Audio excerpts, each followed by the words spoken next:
They made some mistakes, obviously, in that game last week. Quarterback has been really, really good all year for Center Grove. He struggled a little bit, and it was all because Cathedral did an outstanding job of really putting a lot of pressure on him, putting a lot of pressure on an offense that didn't have all their running backs in place as they would like to. So there's a lot of questions to be answered, and obviously you have to play against a very good and very talented Lawrence North team. Probably as much talent as anybody will play against all year. They've got a running back who can get 200 yards on you at any time, any place, and they put a lot of points on the board.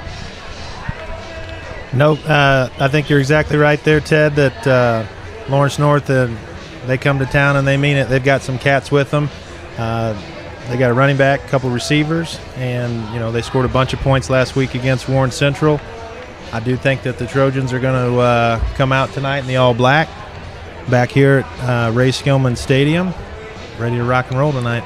I'll say this Lawrence North team, they have that ability to put up a lot of points, and we saw that last week against Warren Central. And we'll get to Coach Moore's interview in just a moment, but Coach talked about it. Again, the defense has really got to step up. They've been playing well, though, for the most part, the last several weeks, and I think, Ted, they're just going to have to ask more out of the defense tonight than maybe in previous games. Yeah, I think the one thing that stood out to me is Eric continued to talk about getting them to the ground. I mean, he's afraid of them hitting that hole, maybe getting a good shot at him, but then bouncing off that, and then down the road you go 60 yards and they're in there for a touchdown. So you definitely have to do a good job of tackling the football, making sure you get it down. But they're a very dangerous team, and that they have a lot of running back who's outstanding. He'll be a great player anywhere he wants to go, probably in the country. You got receivers that have a tremendous amount of speed, and Center Grove over the years has had some trouble when people like to throw it over the top of them, and they get a little aggressive, and all of a sudden somebody's going for 80 yards and a touchdown. So they're very dangerous, and it should be an outstanding football game. And JB, let's talk a little bit more about the Trojan offense. Maybe it's a night where you got to try to control the offense with some long drives. If you got the offense out there clicking, long drives, that's keeping the LN offense on the sideline. So we'll see if the Trojans can do that. Again, they got bigger staff coming back at the running back position. Of course, they got Brody Tilton, so they're somewhat limited. They got two running backs ready to go tonight, and we'll just see how they can get that running game going. No, you're exactly right. Hey, there's no doubt that the Trojans are a little bit banged up right now, but the one place that we're not banged up per se is that offensive line, and I think tonight would be a good night to line up, run the football behind them. You know that Coach Moore wants to do nothing else besides run that football to establish it. And I think if we can establish the run early, that's going to allow for a little bit easier throws. I know Ted mentioned it earlier. I mean, guys, at the end of the day, he's still a sophomore quarterback, and he's very talented. But we got to make sure that we can run the football for him and allow him to be, a little bit more effective in the passing game off of the run game. Yeah, I think that's exactly right. We obviously know that he's a really talented kid. I mean, he's led this team to 6 victories already this year, and they've been very, very dominant in their play. Last week, though, Bill Peebles did an excellent job for Cathedral. I mean, they come in here, they're a little bit under the radar. They hadn't played great, and he put a lot of pressure on a young quarterback, and it paid off for him.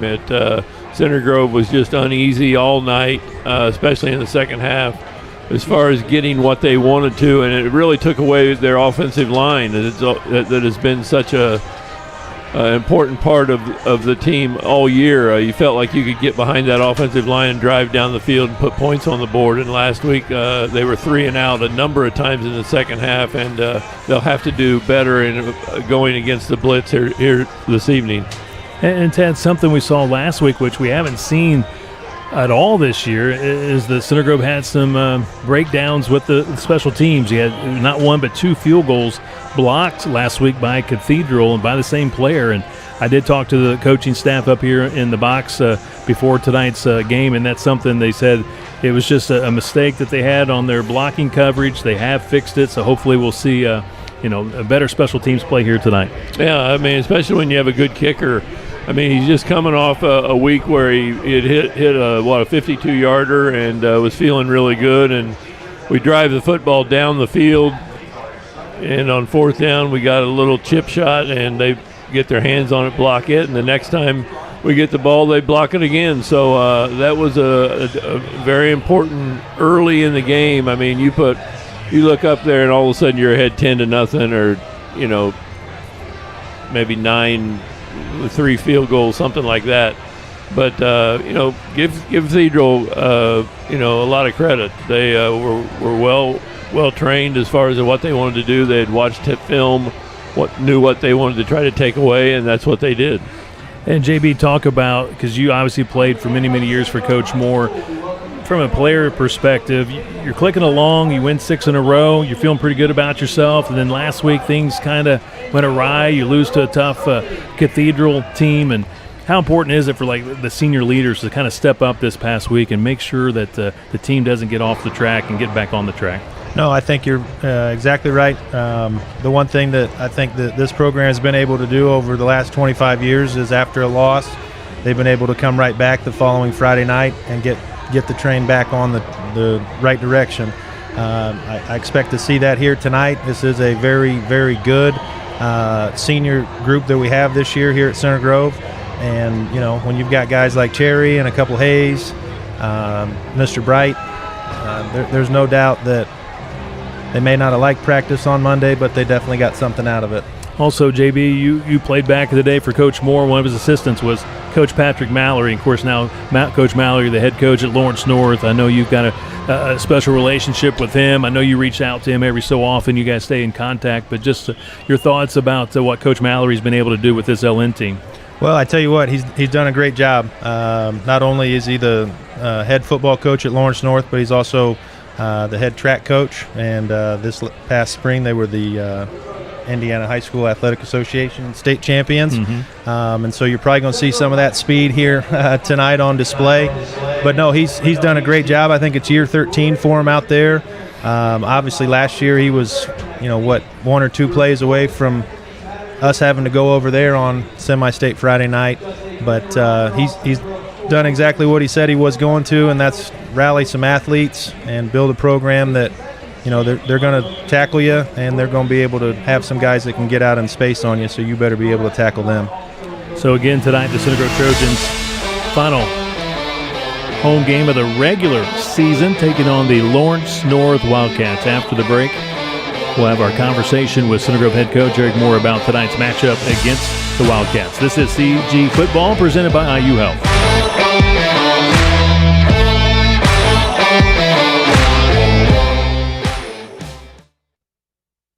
This is the place that's skill built. Here, highly skilled physicians never rest in their pursuit to heal, to comfort, to cure. With these hands, you'll receive nationally recognized heart care and Indiana's most leading-edge cancer care. With these hearts, with these guts, with these brains, you'll find the highest level of care in the state.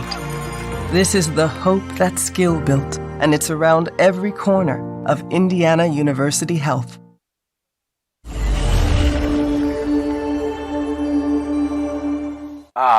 Friday Night Lights. The crowd is here, the lights are on, the hype music is being played. What better way to start the show than your team coming out of the locker room with full energy, ready to take on their opponent? Yes, that's right. Bring down the house with our breakthrough banners. They're a great way to pump up your team and showcase your school pride. Get one of your favorite team today. Stadium graphics. Look like a pro, play like a champion. I have lived in Greenwood my entire life. Born and bred, went to Center Grove High School, proud graduate, go Trojans. I enjoy this community. It's my home, it's growing, it has lots to offer, and I'm excited to be a part of it. At Greenwood, we are a full-service bank. We can handle your needs from simple personal accounts, savings accounts for your family, auto loans.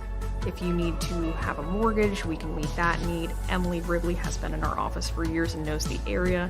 Scott Hines is Center Grove. He has lived here his entire life and is fabulous. You're not going to find anybody more local than us.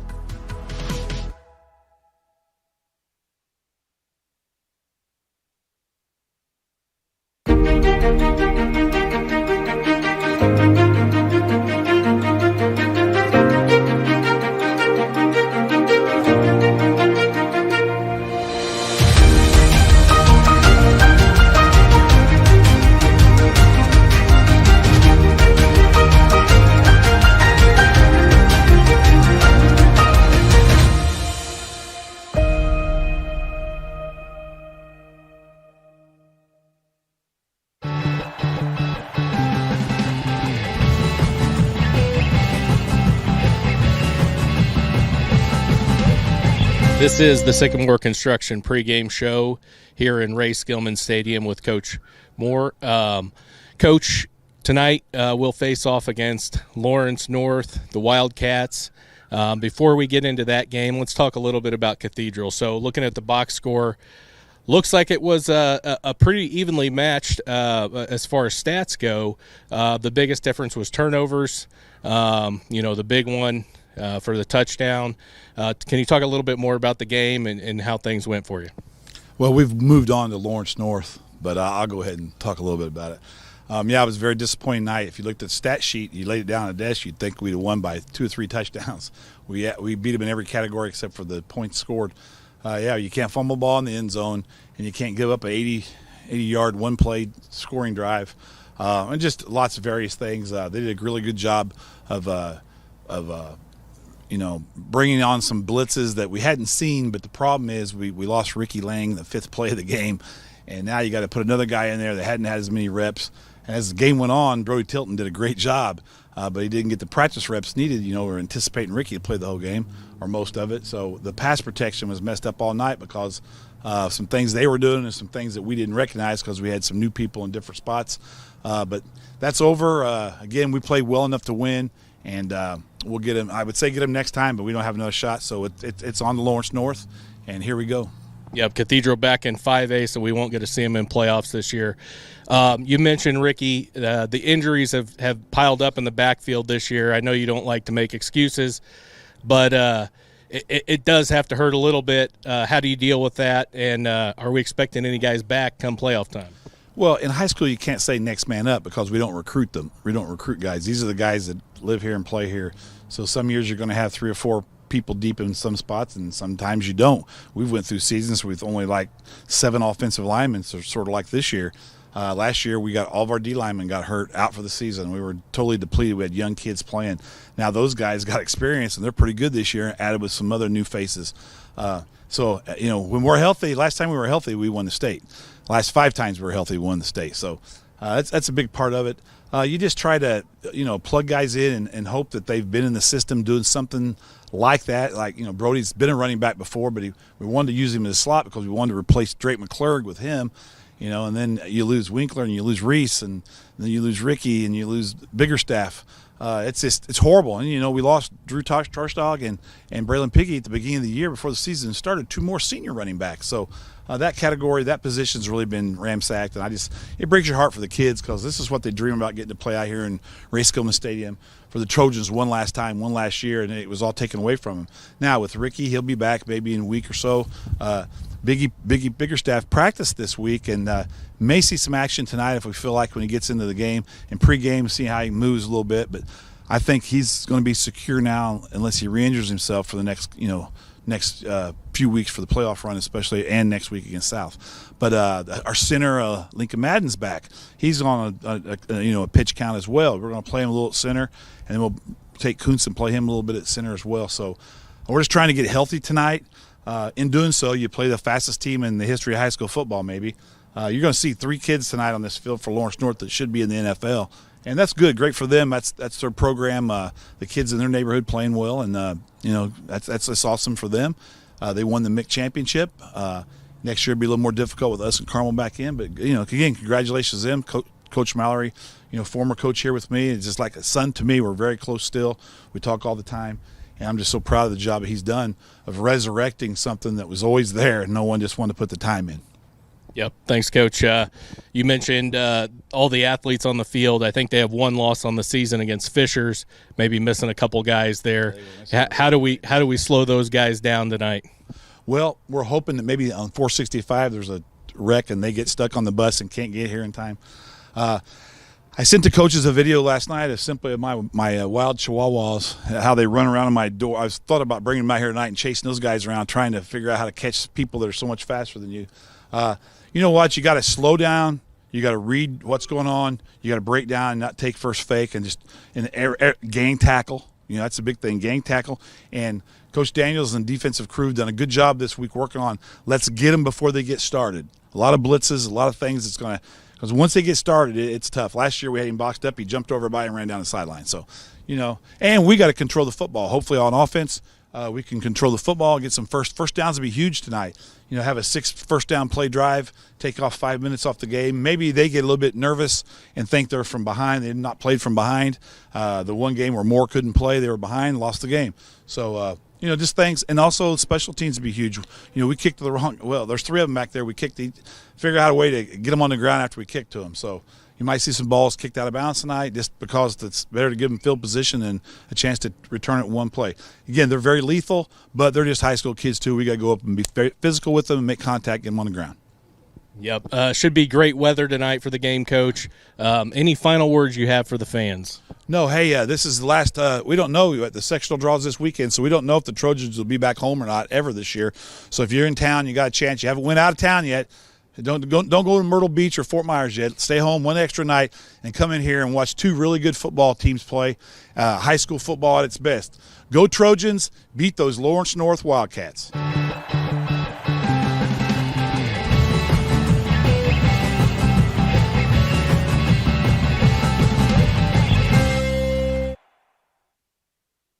This is the place that's skill built. Here, highly skilled physicians never rest in their pursuit to heal, to comfort, to cure. With these hands, you'll receive nationally recognized heart care and Indiana's most leading-edge cancer care. With these hearts, with these guts, with these brains, you'll find the highest level of care in the state. This is the hope that's skill built, and it's around every corner of Indiana University Health.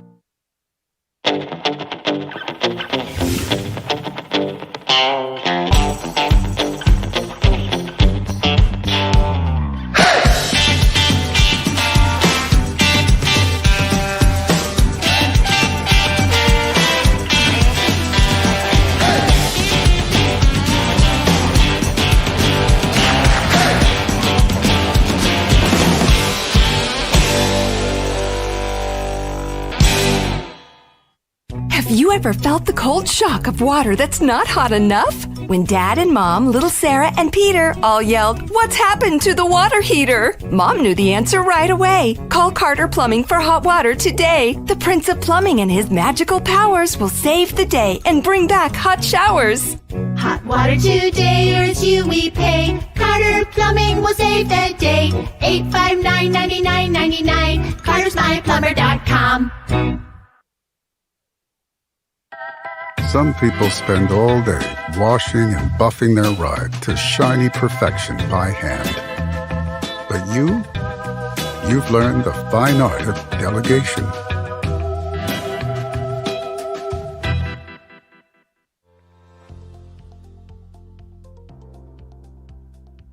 It's absolutely special, obviously, to have a kid in the Super Bowl and to have a kid win a national championship in college. Play in the NFL. You know, that's every little kid's dream when they step on a football field. But just being able to get to that, you know, that opportunity and moment, especially being with the Chiefs, like I was saying, it's just been a blessing. And Coach Moore, all my family, and all my friends around me too have helped me along the way. Ever since I stepped foot off of Center Grove, I've definitely heard from, honestly, I'd say thousands of people from around this community, and I've just felt so much love from them. It's been great. We have a great professional community because our parents are caring and our parents understand the importance of Center Grove. So many great schools come here to recruit, and everybody asks me, well, why would schools, these great academic schools, come here? Because they know they get the best student athletes. Center Grove teachers are the best teachers, and they teach college prep classes. I feel like with Center Grove, I feel like you just set at a higher standard just from everybody, and it kind of just pushes you to want to be the best version of yourself. Man, it's just been an amazing opportunity just to grow up in this, this type of area. Even since we were young, all the families, parents, moms and dads have been there for everybody. That family atmosphere where everybody takes care of everybody, and we don't really worry about what's outside of our community. It's just we take care of ourselves so well. I just want to say thank you to everybody for the support. It means the world to me. There's a great community and a great atmosphere just for everything you do in Center Grove. I feel like everything you do, you have a great mindset, and just all the people you're around, you feel like you're loved and you're supported by everything you do. I love that they're humble, and I love that they still love to practice. But what I love the most is they're the greatest young men of all.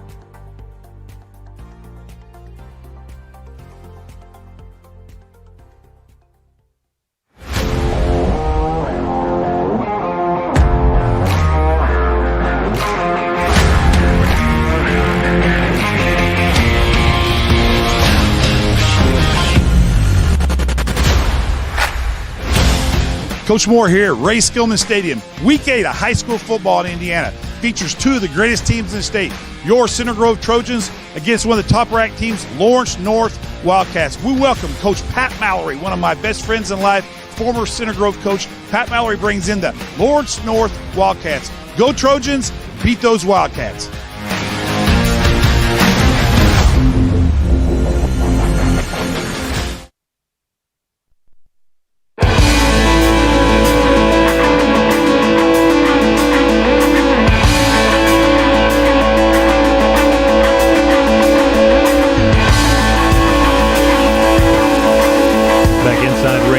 Stadium tonight, the Center Grove Trojans hosting the Lawrence North Wildcats.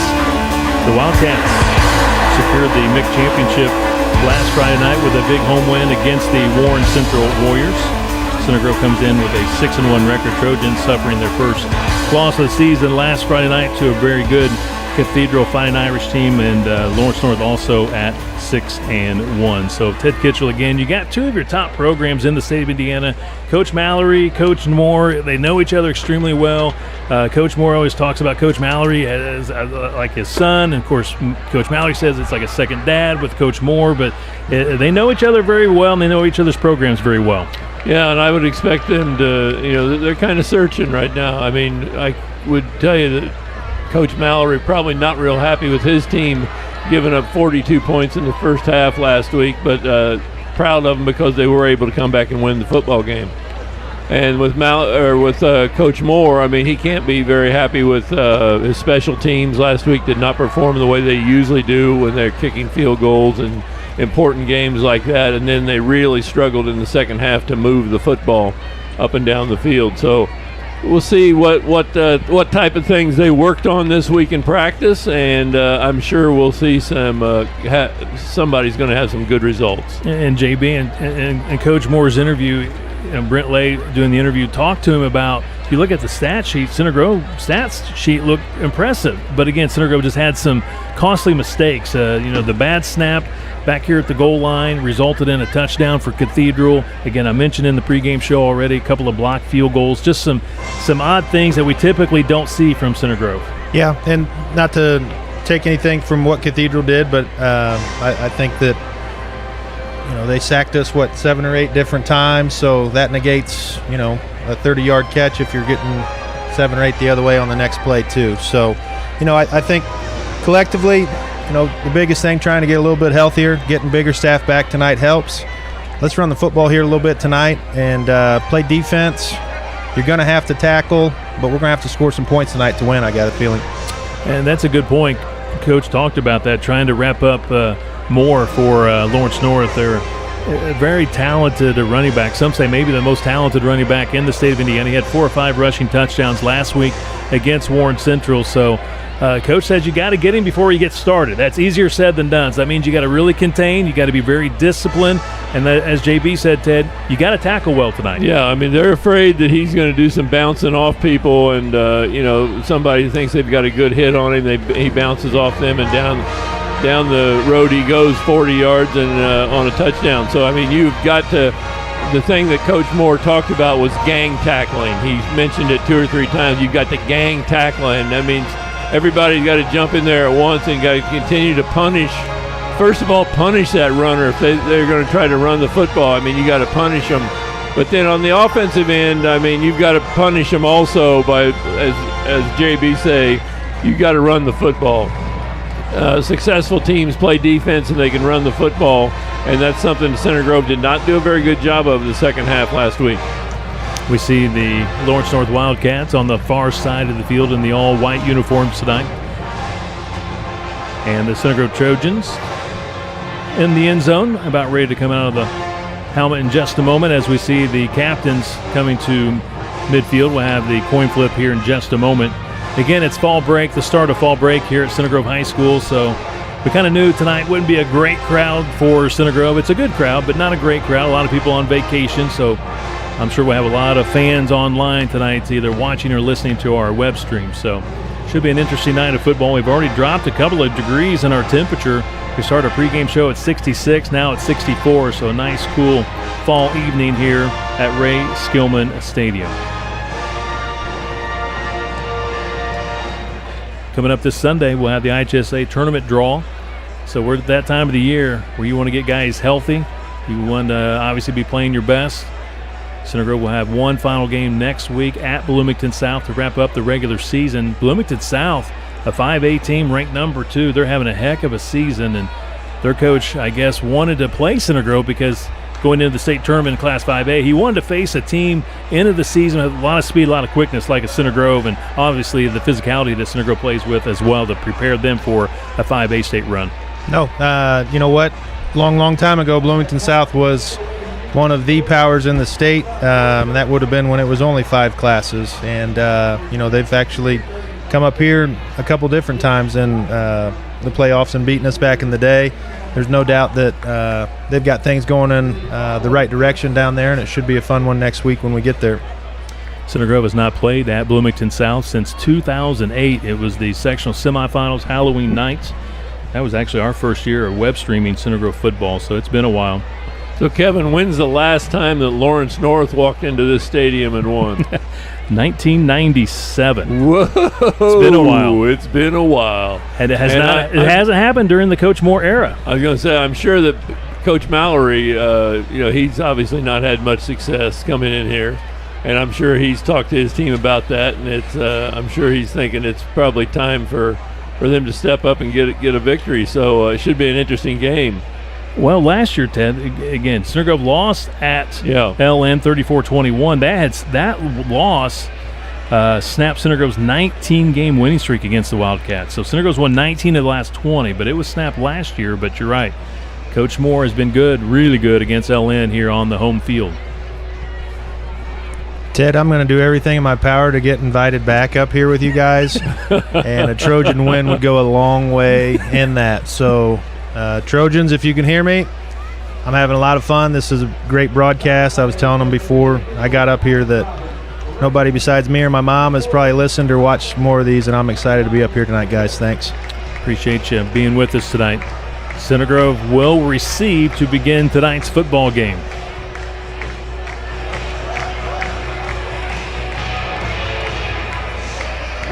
And that concludes our Sycamore Construction pregame show. And now you see the 2025 Center Grove Trojans for the final time of the regular season on the home field.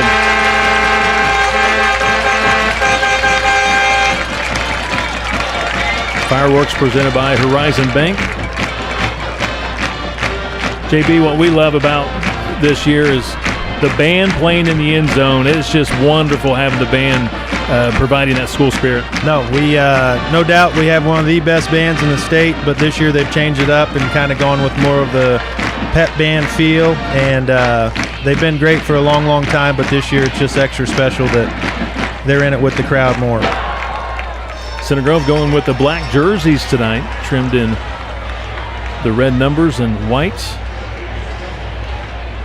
This will be the 38th meeting between these two teams on the gridiron. Center Grove leads the series 28-9. Coach Moore again 25-2 against Lawrence North. Again, Center Grove will receive to begin tonight's game.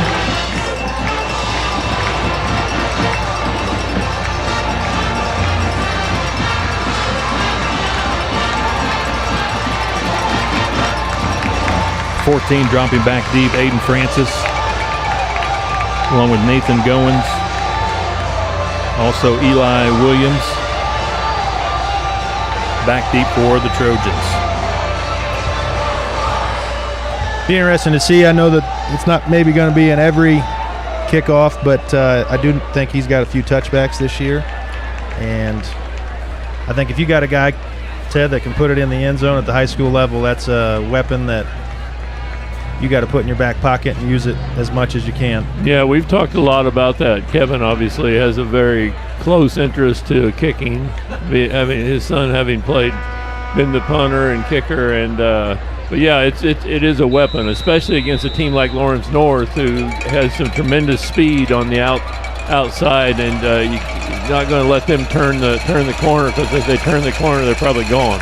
Our first half replay is being presented by Reese Restoration. Our first quarter presented by IU Health and by the Skin Lab. This is Griffin Smith kicking off 4 touchbacks this season. This one's going to be short, picked up just inside the 15. Across the 30, really solid field position for the Center Grove Trojans to begin tonight's game. 15-yard return. That's Aiden Francis with the return. You know, very interesting there that you see their 2 leading tacklers are on special teams for them, and that's one of the things that Coach Mallory talked about, is he's going to try to use his best guys as often as he can, and you see it there with, like I said, their 2 top tacklers are on their kickoff team. Sophomore quarterback Oscar Sloan hit quite a bit last week against Cathedral. 65% completion rate, 977 yards passing, 8 touchdowns, 3 interceptions. Center Grove with the run, stumbling, tripping over that 30-yard line, if you will, for just 1 yard. That's number 12 with the run. That's Brody Tilton. Looked like he had a little bit of green there, just unfortunately tripped up on his own feet, but I'm not afraid to go right back to it. Second down and 9. 81. This is Reese Oliver in with the next play for the Trojans.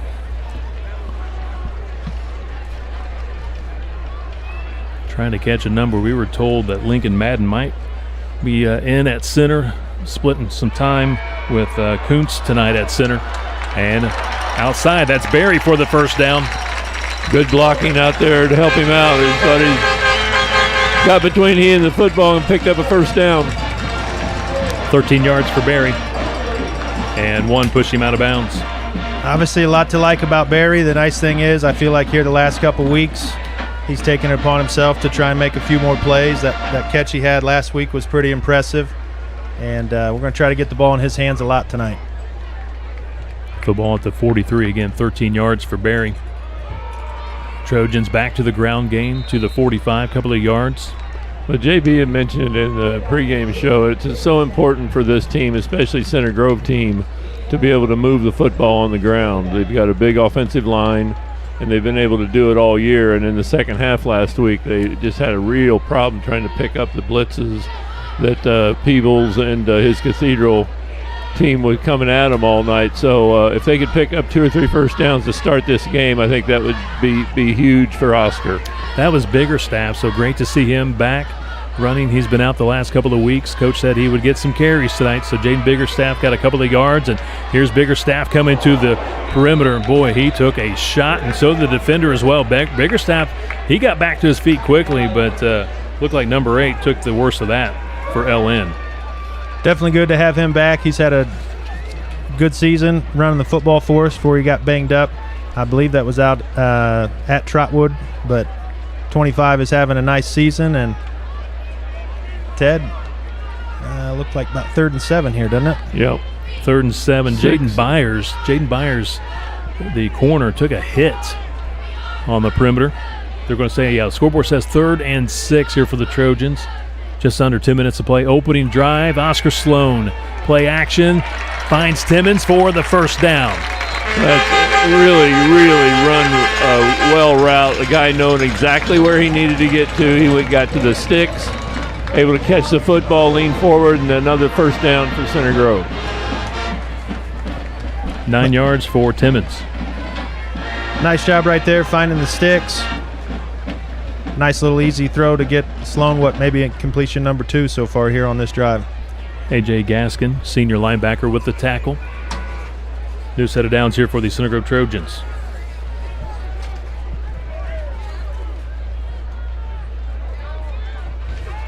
At the LN 44, dumps it off to Barry. And a great block to the 30, 20, 10. Gone. Touchdown, Dominic Barry. 44 yards. I don't know exactly what happened there. It looked like it was going to be an incomplete pass almost, and he reached down, picked it up, went between two defenders, and just didn't get untouched going to the end zone. Great blocking here on the perimeter. Sprung it, and just like I mentioned a little bit earlier, I think Two's doing a lot more here with some injuries, and what great catch and run right there.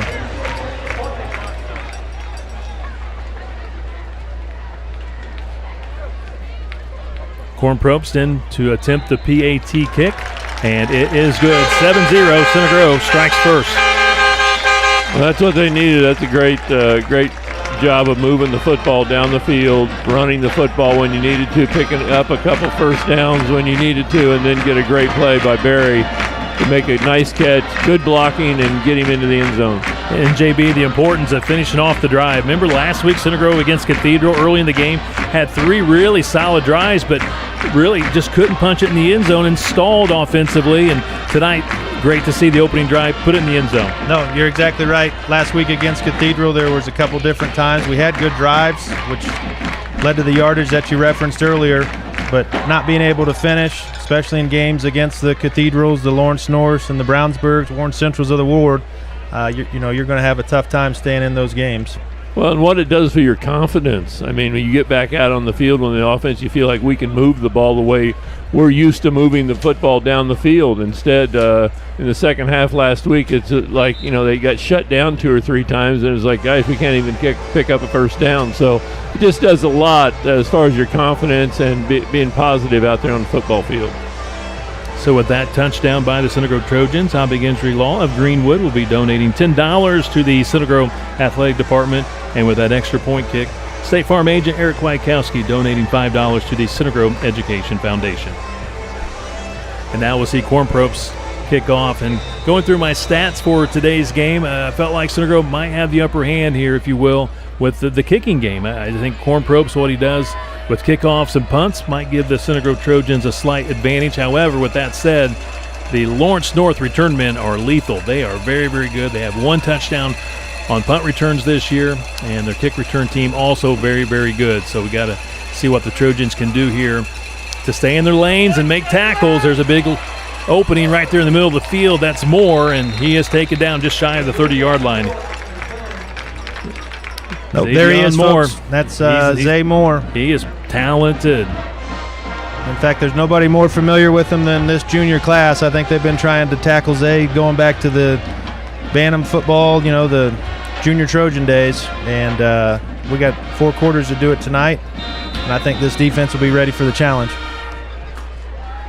Football at the 29 here for the Wildcats. Their top receiver, number 1. Munchin Sales, he's a junior, 6'5", good size. He's right here, split out to the right side. Again, Moore, Zay Moore in the backfield. And they're going to pass to Sales. He's got a good block on the perimeter, and the Center Grove Trojans flying to the ball, having some difficulty getting him down. They finally do. Again, tackling will be the most important thing tonight for the Trojans. They got to tackle well. Football at the 36, 7 yards here for LN. Nope, Lawrence North is not going to try and hide it. They're going to try and get the ball to their athletes in space. You saw it right there. I think there's maybe 10 players in the country that are juniors that have been touted as 5-star type playmakers, and he's one of them. Darian Prather, number 12, shotgun formation quarterback. Impressive numbers for this young man. Moore's first carry of the night. Good job by the Center Grove Trojans. Again, Coach said in the pregame show, you got to get to him early and bottle him up. Don't let him get started. Watch it on the Reese Restoration replay. Well, usually when Center Grove plays this type of, it's not the first time that Center Grove has seen one of the top running backs.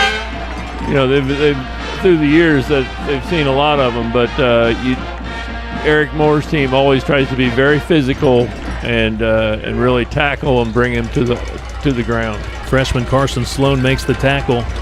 Moore with a couple of yards. 3rd and 1 for LN. Prather fakes the handoff, throwing to Sales. Incomplete pass. A little bit off target with the pass. Sales had to dive for it. Couldn't quite hang on to it, so now 4th and 1. What does Coach Mallory do here early? Well, his offense is staying on. Here comes the punt unit coming in. I think you have to take it. You can't give up that type of field position this early in the game. So Breck Mallory in to punt. So, JB, is this Coach Mallory's son, I would assume? Nope, it sure is. In fact, second leading tackler, and he is actually committed to Western Michigan, and I got a feeling he's one of the leaders of this team. Nice-looking punt. On from his own 25. Lost it, gets back on it. Looks like Center Grove will have the football at the 26-yard line. 35 yards on the punt for Mallory. Second possession tonight for the Center Grove Trojans. 7:16 to go, first quarter. Center Grove leads at 7-0 over Lawrence North. Again, Dom Berry with a 44-yard touchdown reception from Oscar Sloan. So a good start for the offense. Obviously a good start for the defense, getting a stop here on LN. Great start, both sides. And if you're a Trojan fan, I think you may have gotten a little bit of help on throwing it there on 3rd down and 1, but we'll take it. Biggerstaff back in the lineup. There's Mallory with the tackle. You're right, he's a good one. Looks like a couple of yards for the Trojans. Biggerstaff to the 28. Good to see Biggerstaff back in. I think you're right. It was Trotwood Madison where he suffered that ankle injury. I think he had a little bit of an ankle injury prior to that game, but he really hurt it, I think, at Trotwood. So it's good to see him back running tonight. They don't feel like he can run maybe that 20-plus carries, but we'll see how this game unfolds here tonight. He's still in there behind Oscar Sloan. Biggerstaff off the left side. Good opening. Oh, wow, some good cuts. I love the fake to the left and the outside and then cut it back inside for the first down. I tell you what, I'd be okay. I don't need any 20-yard runs. I'll settle for 15 or 16, just like that. That's a good vision. Another good job by this offensive line. And, Ted, I know you and I don't like it, but Trojans are running the football a little bit tonight. Yeah. They're and I like to see him run the football. That's Eric Moore football. That's vintage. Exactly right. You're right. That's vintage Coach Moore football. He talked about it. Long drives tonight. That one went for 15 yards. Right back to Biggerstaff. He's across midfield, still fighting, still on his feet, and he's going to be spotted, it looked like, at the LN 49, so he gets 8 yards on the play. Well, and I like 8 yards. 8 or 9 yards is a real key because now it puts you in a position where you can fake it in there and throw it down the sideline. You can throw it over the middle. You have a lot of options. Biggerstaff, a sophomore, after some nice runs, he'll go to the sideline and get a break.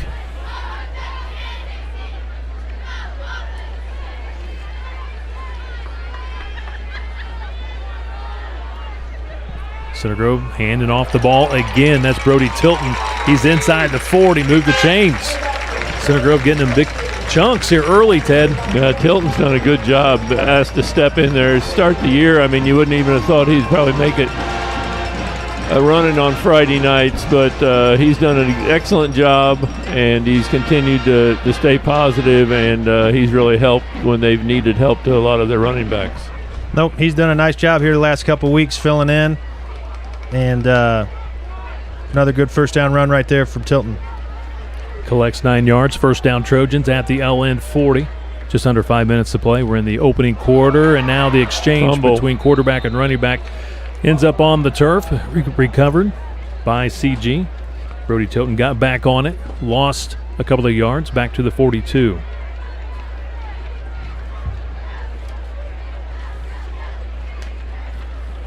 Nice job getting back on it. It looks like he just never really got it. Trojans are fortunate, just still playing second here. Second down and 12.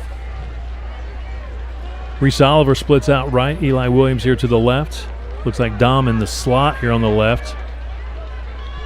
Ooh, high snap. Bobbled it momentarily. Completes the pass to Eli Williams. And again, the timing just kind of thrown off with that bobbled snap by Oscar Sloan. sometimes, JB, when you go in shotgun formation, you got to actually watch the ball in your hands. Sometimes you get your eyes looking at the defense, you're looking at your receiver, and sometimes you don't watch it coming in your hands, and you get that bobble once in a while. Nope, a little bit of a bobble. Looked like trying to set up the screen here near side. Pretty good play call there, just a little bit of the execution that didn't work out that time for the Trojans. So a loss of 2 more yards, so Center Grove now facing 3rd and 14.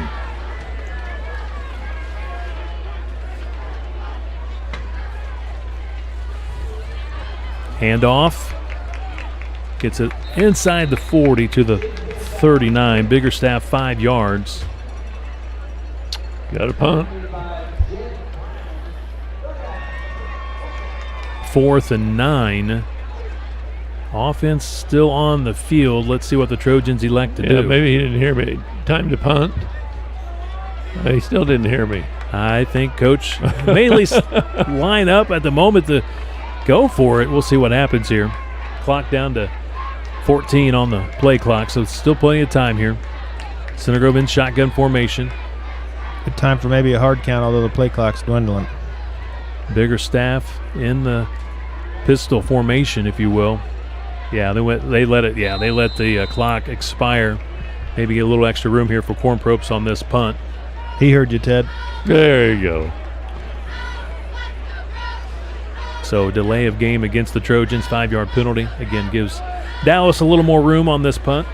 That's another thing we struggled with last week was getting plays in on time. A couple times it ran right down to 0 as we're trying to run an offense and really not doing what we needed to as far as positioning.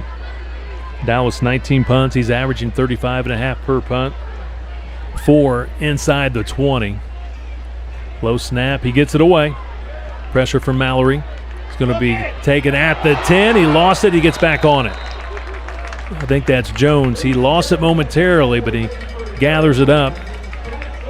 Great punt right there. 33 yards inside the 20, his 5th of the season. Even was able to handle a little bit of a low snap.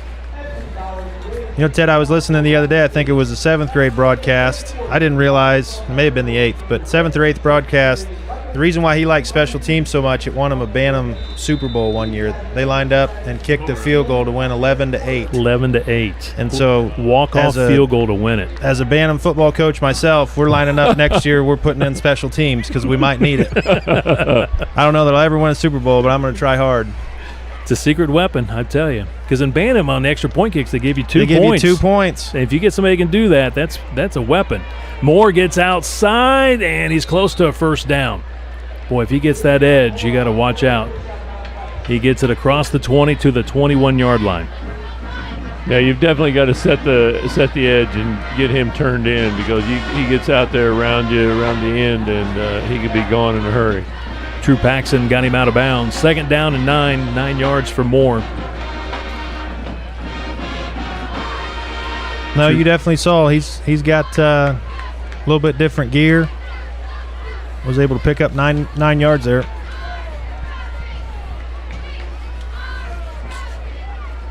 Prather in the gun. Going to go with Moore. He tried to go right, but nothing there. Good job by the Center Grove defense. Made him dance. There was just no hole, no opening, and he's taken down at the 20. He's going to lose a yard. Looked like Kobe Cherry got to him first. So 3rd down and a couple.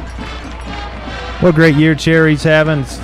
Sure is nice to have him back up front. Not only is he probably commanding a double team each and every play, but he's, I think, 3rd leading tackler on the team. He is. Drew Paxson, your leading tackler. Frankie Hayes, 2nd leading tackler. And then Kobe Cherry on that D-line, 3rd leading tackler. 3rd and a couple. Prather hands it off Moore, running here to the near side. He's got the first down, tries to kick it outside to the perimeter, and Center Grove doing a good job. Coach talked about it. Gang tackling tonight. Pursue the ball, gang tackle, get Moore down on the field, keep it in front, and looks like he gets it to the 26, 6 yards for Moore. When you're going against a running back like Zay Moore, there's no doubt that he's going to get his touches. You just got to try to make sure he's got to get a lot of touches to put together an 80-yard drive on you. Yeah, just don't want to give up that big play. You're right. Try to minimize that big play.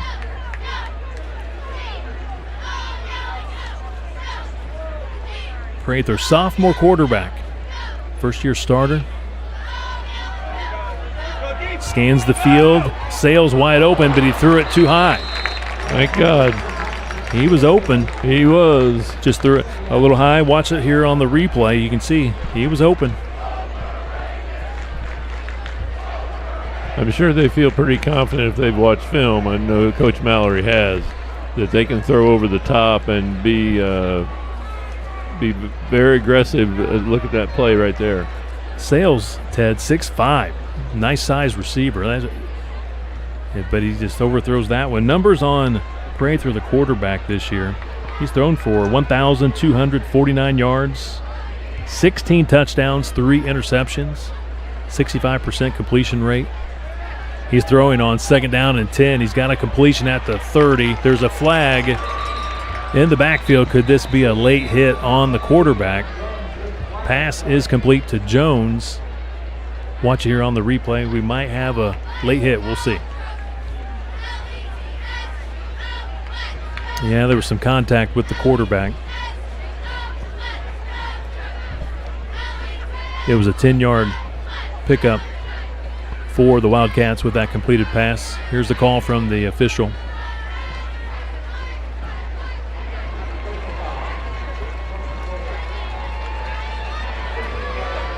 So it is a roughing the passer penalty, 15 yards. I know who it was on, but I don't really want to say it on the broadcast, so we could kind of just... We'll just say it was number 11, maybe. Yeah. We'll just leave it at that. Those of us in the true fan club not necessarily surprised. But he was just being aggressive. He was being aggressive. It's that fine line between being aggressive and then you got to sometimes pull up. Football at the Center Grove 49. 1st and 10 here for the Wildcats. Here to the near side, 2 trying to turn it up. That's Amari Moore.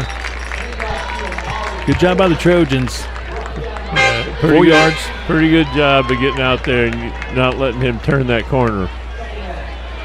So Amari's one of the guys that Coach Mallory mentioned. You know, obviously everybody knows about all the stars and all their athletes, but he's a guy that shows up to practice. And believe it or not, about 5 or 6 years ago, Coach Mallory started handing out the Scout Team Award himself, you know, every Monday. And it became a thing there at Lawrence North.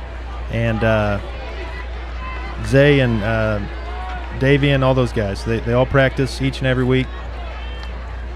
2nd down. Moore sprints it out left side. Big hole through the 30. Wow. Tripped up as he gets close to the 25. He just kind of glides above the turf there. He just kind of turned that. Watch him how quickly he's able to get to the line of scrimmage and how quickly he's able to get by it. He can really accelerate through the hole. Gets it to the 26-yard line. Player down for the Center Grove Trojans. He's going to need some attention. Couldn't quite catch a number.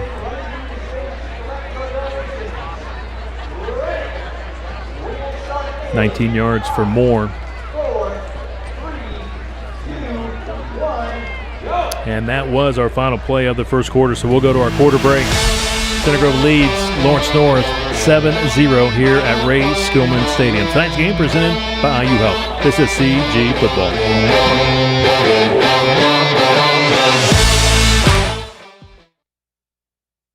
This is the place that's skill built. Here, highly skilled physicians never rest in their pursuit to heal, to comfort, to cure. With these hands, you'll receive nationally recognized heart care and Indiana's most leading-edge cancer care.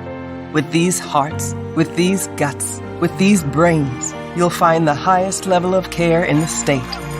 This is the hope that's skill built, and it's around every corner of Indiana University Health.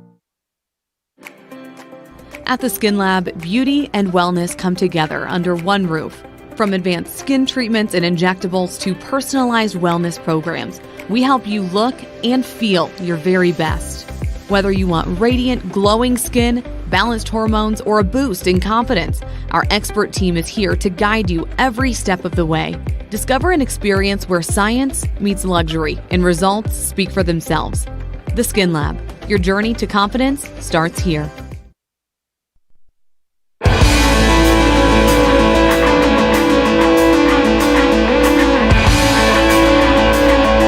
ready for the second quarter. Center Grove leads Lawrence North 7-0. Don Berry with a 44-yard touchdown reception in that first quarter for the Trojans. For Lawrence North, 1st and 10 at the Center Grove 26. That was Burnett, defensive back that needed some help off the field. Back to action. There's a couple of flags down and now another flag. I think we have 3 flags on the play. That's Amari Moore with the carry. Finally got tripped up. Again, great speed on that sweep play to the right. Watch here on the replay to see, was there some holding maybe out on the edge against the Wildcats? And then there's a late flag as well. Looked like, I think, maybe going to be a hold and maybe a block in the back over on that far sideline. And a second look at it. Our second quarter tonight being presented by IU Health and by The Barn at Bay Horse Inn.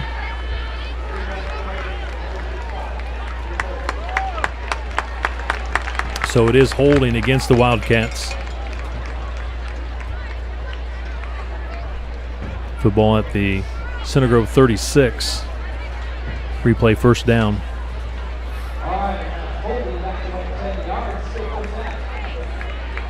So it should be 1st and 20. Ted, great first half, or first quarter, I should say, for the Trojans, both sides of the ball. Yeah, outstanding. I mean, able to move the football up and down the field and get points on the board. That was something that we had struggling time doing in the second half last week. 4 wide receivers set here for the Wildcats. Sophomore quarterback, Darian Prather in shotgun. Looking right, extends the play, rolls out of the pocket. He's their second leading rusher. He can run it, and he will run out of bounds, avoids any contact. Pretty good job by Center Grove downfield. Solid coverage by the Trojans. Football at the 31, 5 yards for Prather. Again, behind Moore, he's their second leading rusher. He had a big one last week, took it at least from midfield. I couldn't tell exactly where the play started, but he is definitely a good athlete back there. 572 yards rushing. He's averaging 81 yards per game. 2nd and 15 here for the Wildcats. Long signal count. Prather, couple of steps back on the drop and throws it to his sideline, and Sales catches it out of bounds, incomplete. Yeah. Didn't give him a chance right there. His quarterback led him too much. He couldn't get a foot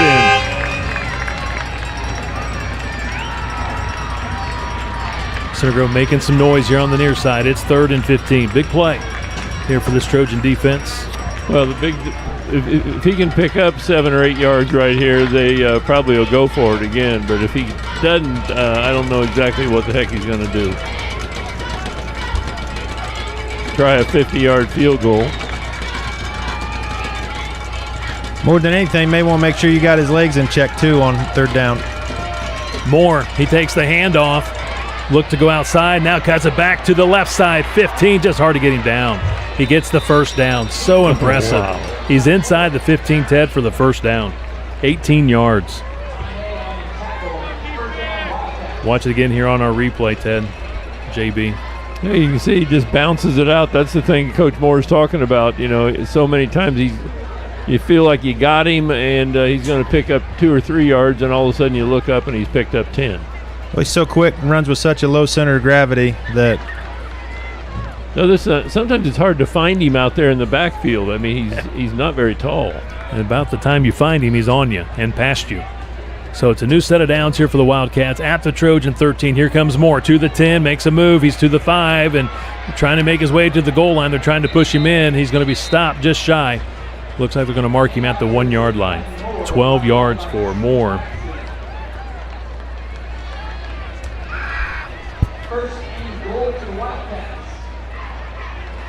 Looked like True Paxson got him first, was able to hang on, and finally, with some help from his teammates, got him down at the 1 yard line.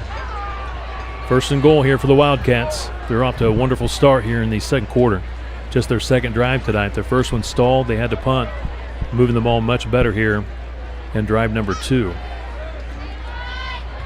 Moore looking for that little opening. Goes low. And the far official says touchdown, Lawrence North. Looked like he got in, and he just kind of ducked his head and crossed that goal line.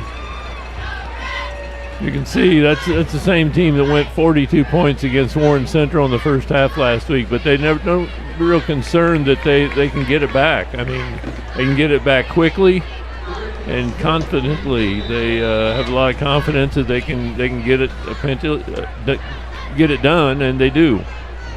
Griffin Smith, senior, will attempt the PAT kick. He's 33 of 36 this season. The quarterback holding Prather.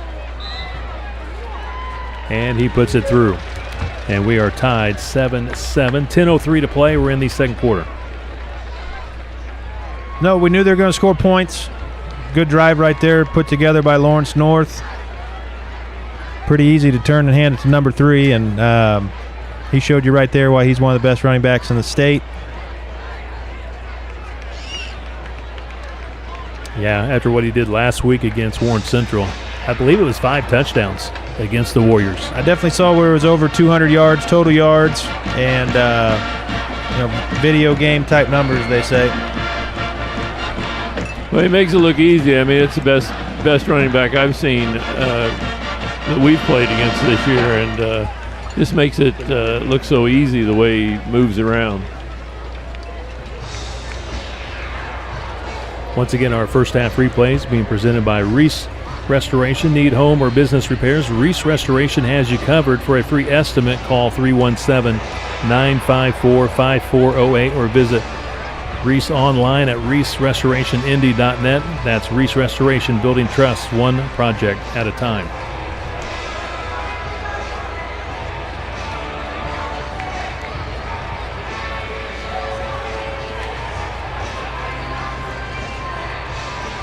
Smith will tee it up here at the left hash.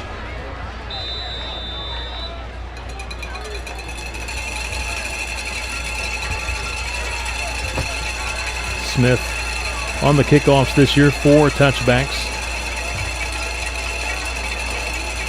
He averages about the same on his punts. He's right at 35 on his punts and 35 for his kickoffs.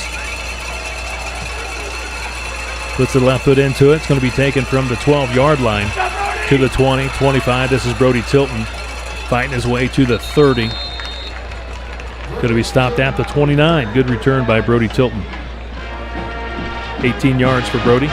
You know, he missed Drake McClurg in a lot of areas, but the return game is probably one of the more glaring, because anytime one had his hands on the football, you knew good things were going to happen. So had a chance to see Drake this week doing a little recovery, and I think 16 or 17 days after the surgery, and a smile on his face. So that was good to see this week for a little bit of time with Drake.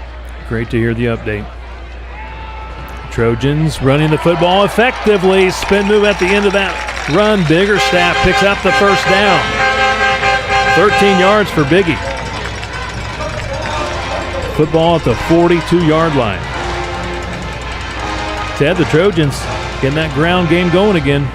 Well, if they're going to be successful here tonight, they're going to have to get it going. I mean, they're just not going to be able to throw the football going down the field. They've got to get control of the football game by running it.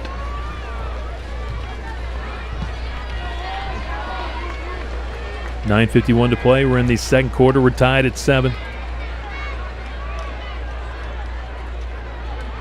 Sticking with the ground game. Another nice run on first down for the Center Grove Trojans. Nope, that's exactly what Center Grove's going to try and do. And good recipe for success, high school football, is if I can run the ball on first down, like Ted mentioned earlier. Now I got a second and short, lots of ways in which I can dial this next play up. 6 yards for Biggerstaff. Tackle made by Darian Jennings.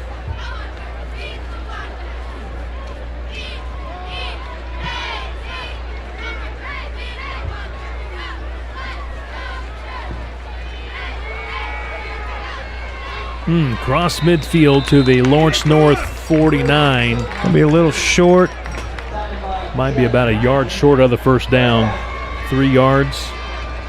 Watson makes the tackle. Defensive lineman for the Wildcats. They're going to put it now closer to the 50-yard line. So a couple of yards. I believe that was Tilton with the run. So now third and a couple here for the Trojans.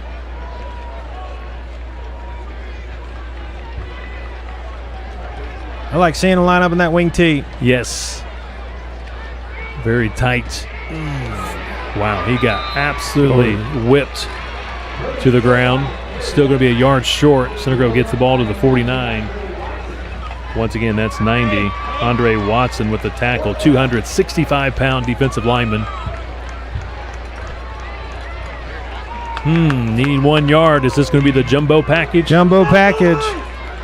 Trojans 4th and 1, bringing in I always say the biggest, baddest dudes you have to try and get this first down.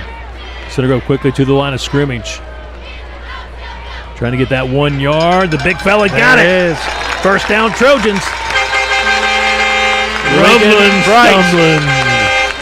Lincoln Bright. I'm pretty sure Lincoln Bright used to play a little running back in the day, Bantam football. He's got 2 touchdowns on the season, a pick 6 on defense, and of course got a rushing touchdown as well down by the goal line. Huge first down for the Center Grove Trojans. I think they went jumbo for the first time over there at Lawrence Central, I think, is when he got his rushing touchdown. I think you're right, a couple of weeks ago. New set of downs. Play action going to Dom Berry. Lawrence North, really good discipline. They read that one well. Dom does get a couple of yards out of it, but they were really flying to the football. Yeah, didn't block it quite as well as we did on the touchdown. 3 yards for Dom. But the nice thing is that's a nice completion. Ted, maybe the most important thing in terms of keeping number 3 over there on the sidelines. The clock's going to continue to run here. Yeah, that's very important. Breck Mallory makes the tackle. 6'3" senior linebacker. 2nd and 7 for the Center Grove Trojans. Wow, that's well blocked. I mean, nobody hardly touched him till he got 5 or 6 yards down the field. Biggerstaff to the 36. 6 yards for Biggie. 3rd and 1 here for the Trojans.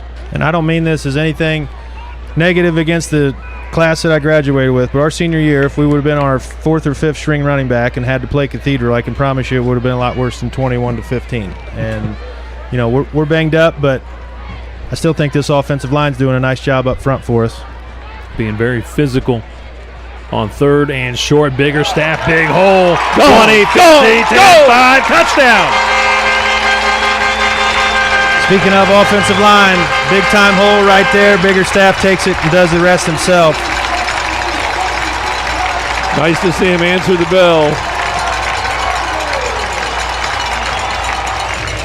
36-yard touchdown run for Biggerstaff. Wow. Looked like Brady Weber over there on the left side. His 3rd rushing touchdown of the season. Great to have him back in the lineup.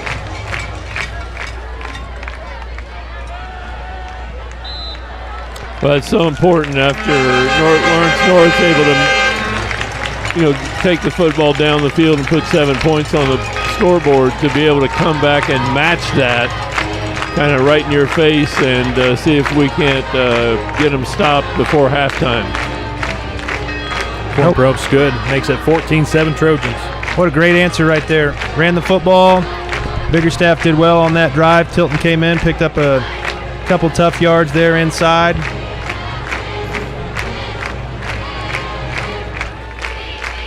Something Center Grove's been missing with a lot of these injuries with the running backs. Guys that can run the ball between tackles. That's huge. You got guys that love to get to the perimeter, but you got to have those guys that run it between tackles. No, that's what the next 6 or 7 weeks are going to be about, is the teams. Hey, it's fun in today's high school football to put it on Twitter, all these pass yards, but I promise you the teams that are going to be playing in late November are going to be the ones that can run the football. Got to run the football. The weather gets a little lousy in October, November, so 14-7. Center Grove regains the lead. Don Berry scored the first touchdown for the Trojans back in the first quarter. 44-yard touchdown reception. Now Biggerstaff runs it in from 36 yards out. Moore with the 1-yard touchdown run for Lawrence North. And I tell you what, with the numbers 1, 2, and 3 standing on the goal line down there, I would maybe try and kick this to the end zone or out of bounds, because those three have a little bit of a different gear, and we'd be giving them about a 20-yard head start here. Corn Probst has that ability to He's done a great job this year. Yeah, he has on those touchbacks. Not much wind to speak of, though, tonight. 14 touchbacks this season. Kicks it to the corner at the 11-yard line. Amari Moore with the return. Breaks the tackle to the 30. 35-40, 45-50 down the sideline. And he's going to go the distance. Touchdown, Lawrence North. I think that's 89 yards. Thought he might have got a block in the back over there about the 50-yard line, but I don't see any flags. Amari Moore, I think he goes 89 yards. There is a flag on the play, but I think it looks like it's probably going to be in the area of about a sideline warning. Sideline warning against LN. Well, they're discussing. Let's see. Maybe they did something silly over here, 50 yards away from the ball.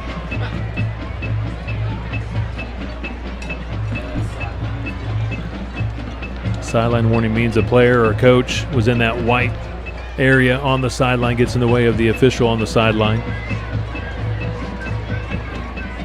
They're still talking. Lawrence North out there with their PAT team. They're ready to kick an extra point. Here's the call.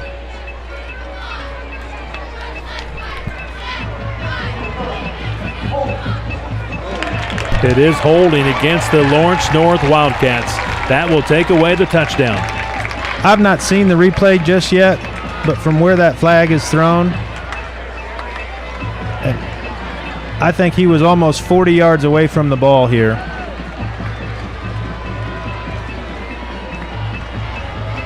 Here's the replay.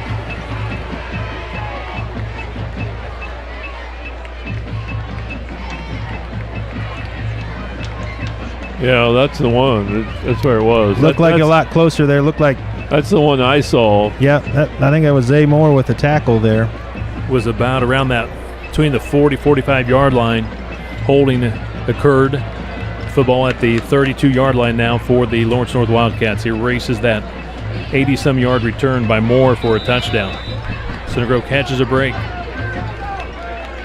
Maybe the next one does go out of bounds on the kickoff. Well, and Ted, the ball's at about the 35, so next time just kick it out of bounds and give it to him there, because that was pretty electric on the return there. 5:50 to play. We're in the second quarter. Prather, quarterback, rolls right. And again, he's a great runner. I think his option one there was the pass, and didn't see anything develop down the field, so he does get some positive yards running the ball. Gets pushed out of bounds as he comes across. Let's see, they're going to put it at the 36-yard line, so 4 yards for Prather.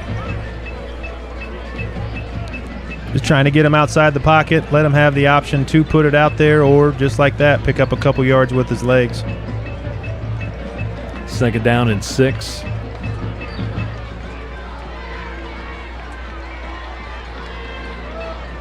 Pulls it. He faked the handoff to Moore. Prather gets around the first defender, makes a little juke move on the sideline or out here on the edge, and Center Grove finally they get him out of bounds. He runs quite a distance, but doesn't get a ton of yards on this play. Hayes missed him the first time there, but I tell you what, 34's had a nice year for the Trojans. Just 1 yard to the 37. Well done by the Trojans to string that one out. Just not allowing Prather to turn it up. 3rd and 5, the call here for Coach Mallory and the Wildcats. 4 receiver sets. Moore in the backfield. They like to spread you out and hand it off to Moore. He's coming out of the backfield. A quick throw. Intercepted right on cue. Trojans. 20, 15, 10, 5, touchdown. Well done by number 34, Vinny Hayes. Pick 6. Good job, Vinny. Done a nice job. He's in position. Watch how he takes 1 or 2 steps and drops right in the lane where he's throwing. 42. Did a nice job. He started off with the guy that was his man, and then he went over and helped on the other. Done a nice job. He plays that little rover spot.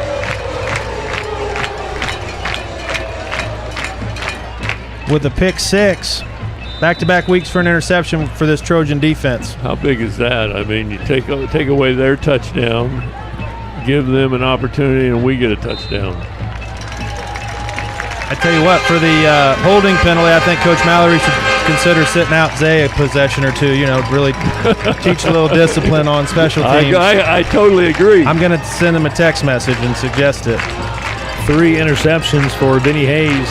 That one covering 42 yards on the return for the touchdown. 21-7, Center Grove leads it. I believe that's the second pick 6 for CG this year. Lincoln Bright had one earlier in the season. That might have been against Ben Davis, I believe. Okay, so now we get ready to kick off, and obviously kicking long is not an option. We're not getting it to the end zone. So you got to either pooch kick it, or you say kick it out of bounds. If you kick it out of bounds, where do they get it? 35. Or kick again. I guess that's always an option. You kicking again. Yeah, I mean, if I'm Mallory and I've got those 3 big guys back there along the goal line, I'm going to keep making them kick it in play. I'm not going to let him just kick it out of bounds and take it to 35. I'm have him kick it again. So with that interception and return, that's another $5 from the Hudson Industrial Services folks to the Center Grove Education Foundation. Appreciate that donation. I think you'll see the pooch kick down around the 25 or 30 yard in the corner right there. Be like the 30-yard line.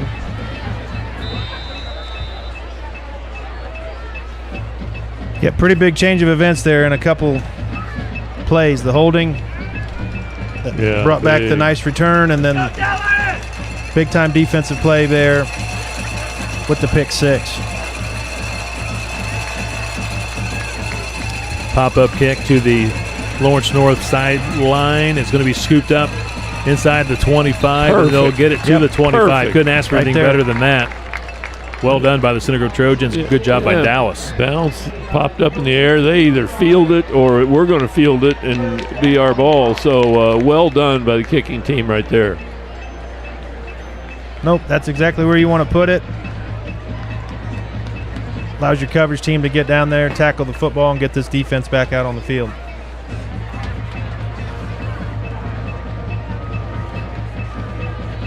Being down's nothing new to Lawrence North, though. Like we said, they were down big last week at Warren Central. They're not going to go away from what they do here. They're going to try to put the ball in 3's hands and get 12 moving around a little bit, so he's got some decisions he can make to run or pass.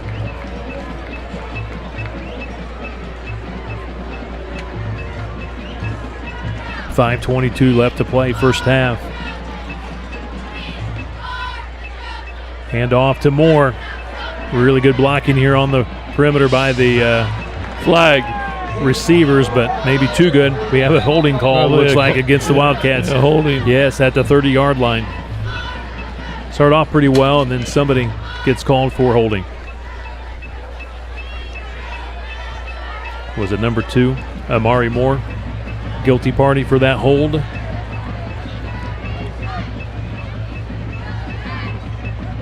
They either got him or 10 Davian Jones here down on the near sideline, it looked like.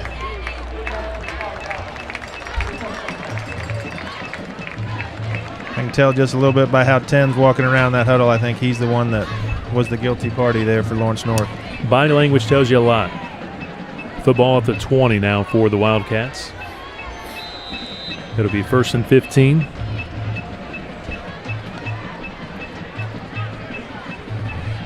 We've been able to get them behind the sticks a couple times tonight. Some penalties have helped with that. Trojans need to do a nice job here. Let's get them off the field, maybe get our offense back on one more time before half.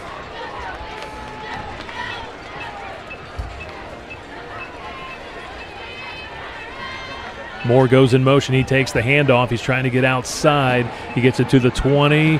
Center Grove misses on that first try, and now he's going to be pushed out of bounds. And here comes a flag after the play. Moore gets pushed out of bounds, short of the first down, but again, a flag after the play. Yeah, I think they're going to probably, looks like, get one of the Trojan defenders here for a little bit of activity after the play.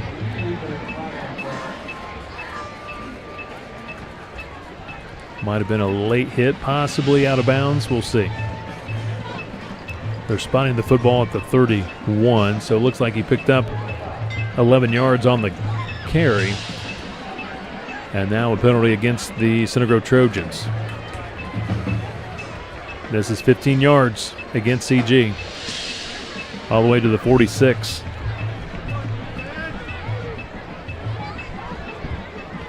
Kind of looked like he tackled him out of bounds and maybe pulled him about a second too late afterwards that they're going to say was a little bit unnecessary. Late hit against the Trojans, cost them 15 yards. 1st and 10 here for the Wildcats. 4:39 left to play first half. Prather stands tall in the pocket, throwing a beautiful ball, and holding, coming back. There's a touchdown strike, but there is a flag at the 44-yard line. Definitely some holding. I know they don't like the call, but it's... Yeah, you see the left tackle for Lawrence North absolutely tackled the Center Grove defender. So that's a holding call on the left side of the line against the Wildcats. Good eyes, JB. And nobody tackled the receiver, so that's, again, advantage Trojans because he got over the top.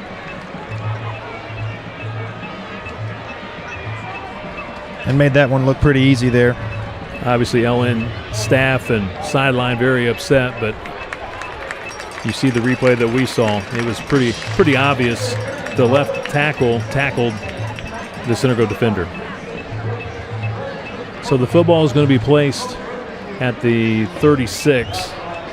So that's 2 touchdowns taken away by holding penalties against Lawrence North.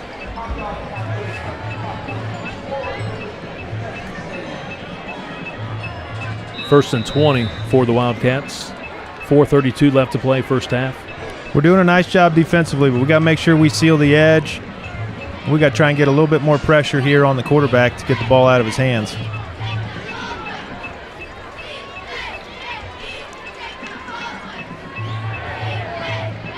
Screen pass to Moore. Here's that open field tackle. Boy, shake and bake. He went around him like he wasn't even there. Spin move, 35, and finally inside the 30. Wow. He's tackled. So many moves, so quick. Watch it again, Ted. That was impressive. Right here in front of you. He goes up, boom. You think there's 3 of them there, and he got by, run them through him. Not one of them got a glove on him. Bottom line, they finally got him down. 28-yard line. 36 yards for Moore on that reception. That's what he's capable of. I mean, we mentioned that second half he had last week against Warren Central, but even last year as a sophomore against us at their place.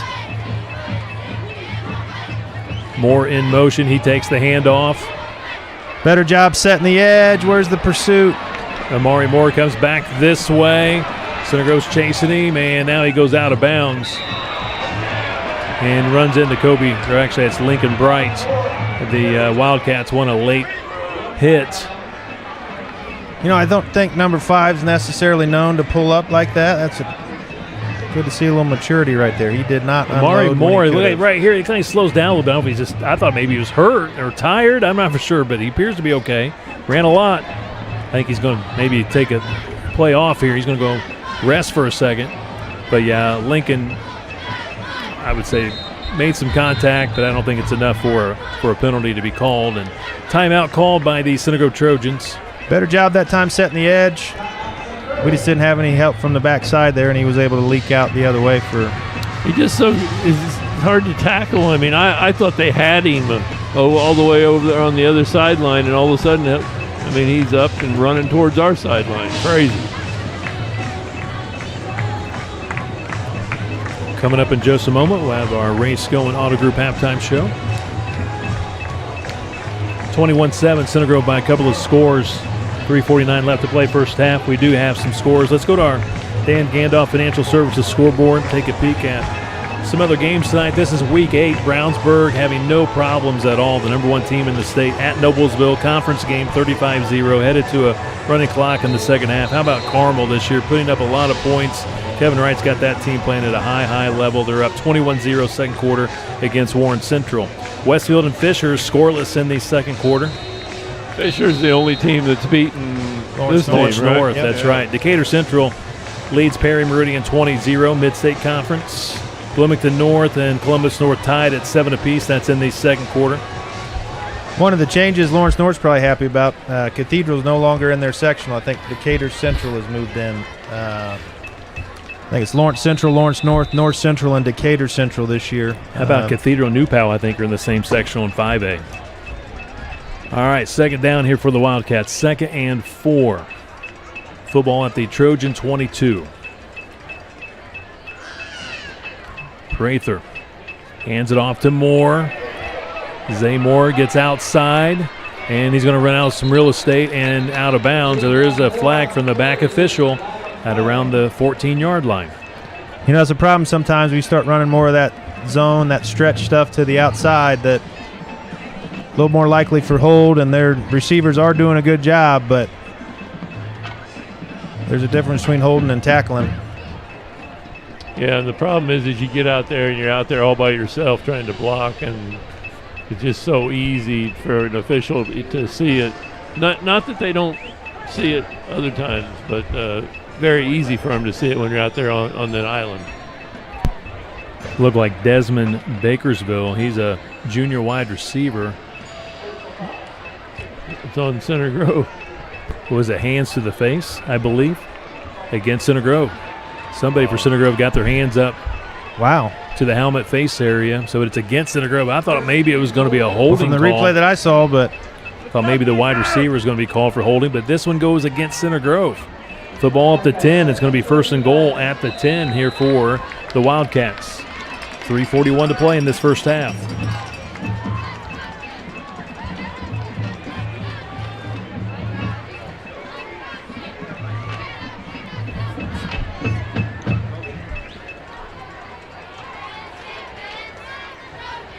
Four receivers. Zaymore in the backfield. And he's going to take the handoff, trying to get outside, and he's tripped up. He doesn't quite get to the end zone. Vinny Hayes trips him up here on the perimeter. He'll be marked at between the 1 and 2 yard line. What a play by Vinny Hayes. Nice job running, trying to track that inside hip. But I can promise you, trying to tackle that inside hip is one of the hardest things these guys are going to have to do tonight. So Moore gets 9 yards. 2nd and goal, again, between that 1 and 2 yard line.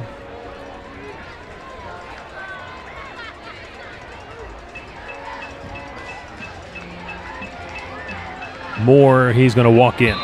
Excellent blocking on that right side by the Lawrence North Wildcats. Moore scores from a yard out. His 2nd score tonight. Couple penalties did not help there. We gave him 15 free ones. And then we cut it to about half the distance on the hands to the face.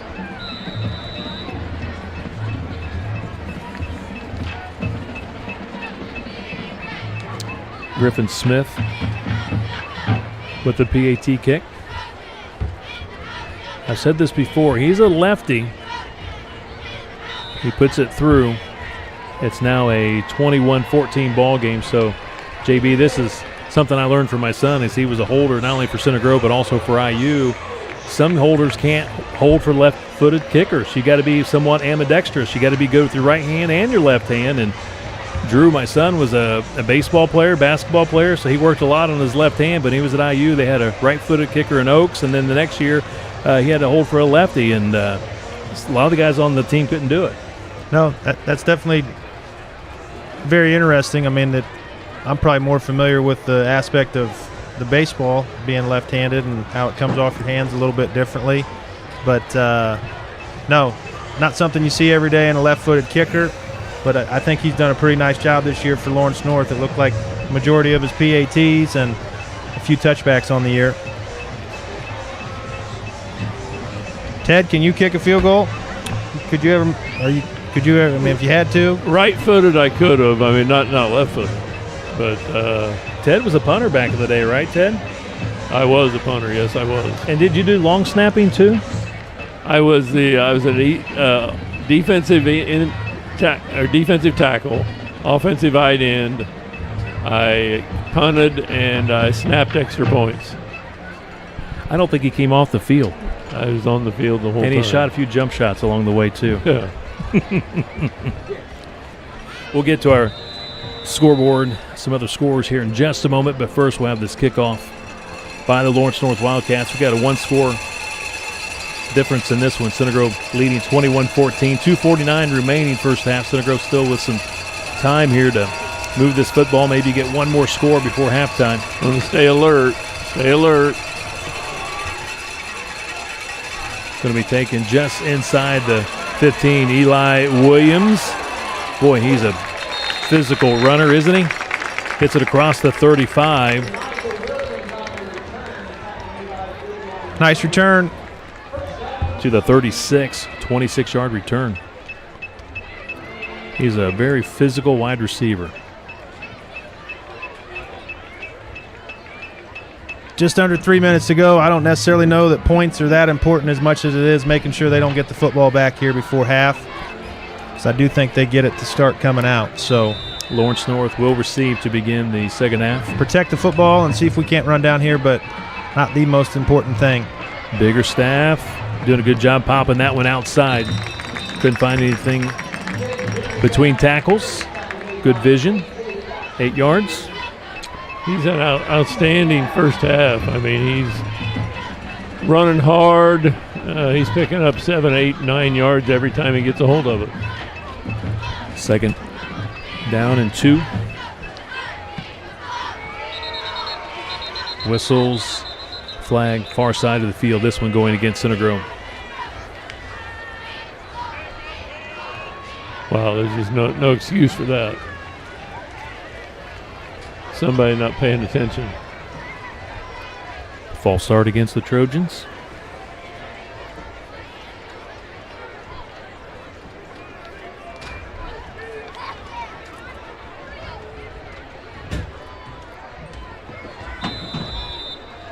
So now it'll be 2nd and 7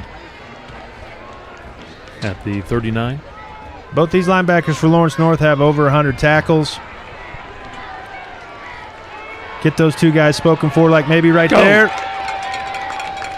First down, CG, then another flag.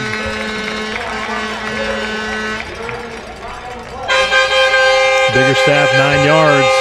It's enough for a first down, but what's this flag all about?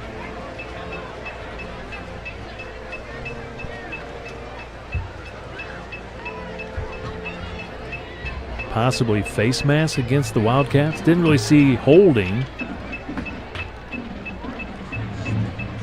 I guessed on the last one it was wrong. I'm not going to do that again. So maybe we should maybe I need to be a little more patient, right? They're going to wave it off. So no flag. So the run will stand. It'll be a first down for the Trojans. It kind of looked like, just from maybe the angle of the official that threw the flag, that it looked like face mask. But they got with New York and they said it wasn't. So move the chains. Biggerstaff, 9 yards. Well, you're now start thinking about putting points on the board. You're at the 50-yard line. You're going to have a pickup right here. Don Barry, 45, out of bounds, stops the clock. Now you're down at the 40-yard line. 1:42 to play. Get out of bounds, stop the clock. Nice execution there by Center Grove. A little pick play. Yeah, really well done right there. They're at the 40-yard line. If they can get to the 30-yard line, they got a legitimate chance in kicking a field goal. 11 yards for Don Barry. It was really well blocked on the perimeter. Trojans have done a nice job on the perimeter tonight. That obviously led to Barry's big one earlier. Cornpropes, his long 52 yards. Biggerstaff to the 39, couple of yards. Down to 90 seconds. Breck Mallory in on the stop for the Wildcats. Tell you what, you get their linebackers coming in there really tight, thinking that we want to throw the football, and you fake it in there and throw it over the top. You probably find somebody open. Sloan, good job. Nobody was open. They really read that screen pass well. He just got rid of it. It's a good play. I do like the screen idea, though. There was a receiver in the vicinity. They want grounding, but there was a receiver in the vicinity. Yeah. And you just threw it short to the receiver. He was covered up, so it's going to stand as a... Tilton was over here. That's right. He was a receiver in the vicinity. So it'll be 3rd and 8. You're right, Ted. The Trojans, they really like to get it closer to that 30 for any kind of a field goal attempt. Yeah, you get down to the 30, you're going to have about a 47-yard attempt, which is doable. No win tonight. If they can get it to the 35, that's a... Oh, wow. Nice little draw. Wow. Big play. To the 20, go, 50, go, 10, go, Woo! Fell out of his pocket, Brody fellas. Tilton. It might be coming back here. There's a flag at the 39. You're right. Good eyes, JB. Watch the replay. Watch about the 39-yard line. See what we have. Holding is what they're indicating against Center Grove. Holding against CG. I think they might get right tackle, maybe. With the hold. Look like maybe TJ Knight there. TJ Knight, possibly. He's the right guard.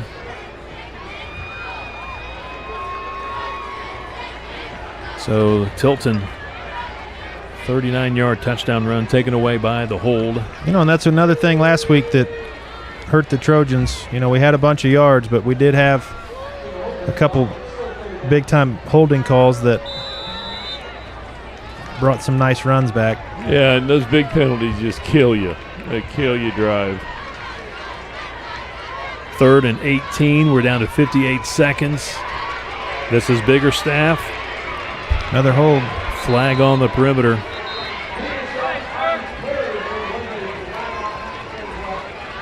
Not much there for Biggerstaff, but again, there's a flag at the 50. Now you got to think probably about declining it, though, if you're Lawrence North, wouldn't you think? Make it be 4th and long, see if make Center Grove punt it back to you, which is the one thing we maybe talked about not trying to do, is give them the ball back. Football at the 47. You got a couple of yards, you're right. One would think they would decline it, make it 4th and long. 51 seconds left in this opening half. Yes, they're going to decline.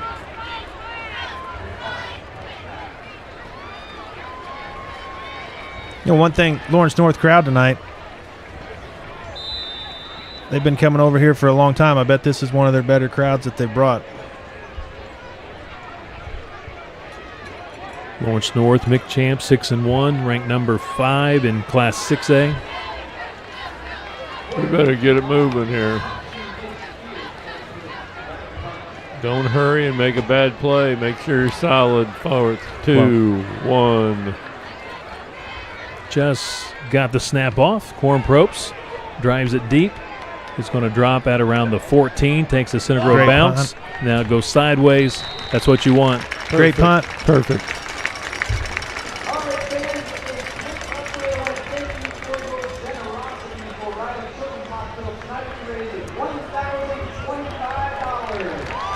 $38 yards on the punt for Corn Propes.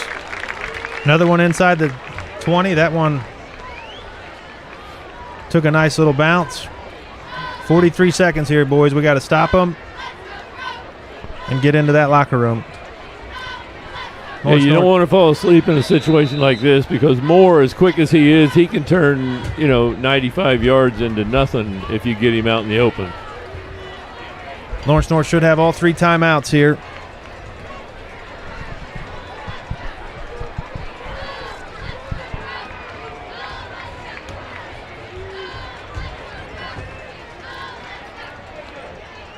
Delayed handoff going to Moore. They had him wrapped up. He spins out of a tackle, and now they trip him up on the perimeter. True was there. He's just got to wrap up. Got to hang on. Onay makes the tackle. He gets it to the 14, 7 yards for Moore. Got out of bounds, stops the clock with 35 seconds.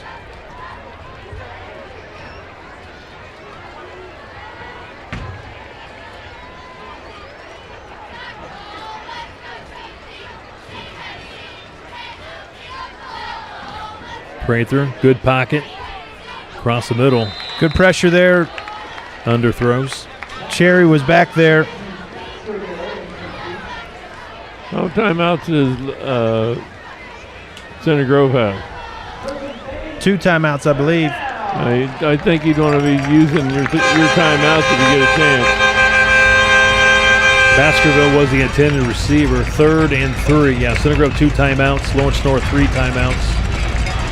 Football at the LN 14.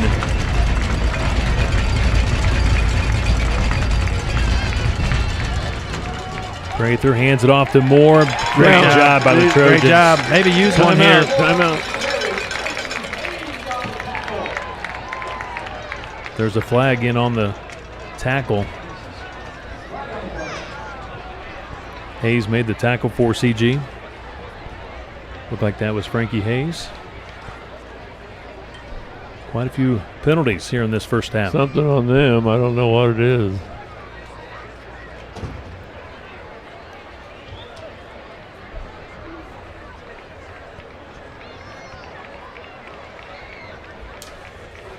Personal foul, face mask against Center Grove. Oh. I believe this will be the 15-yard variety. Not incidental. They're saying this is the unsportsmanlike conduct 15-yard type variety. So first down for the Wildcats. Something happened on that tackle. Got a little too high up in the face mask area. Football at the 29.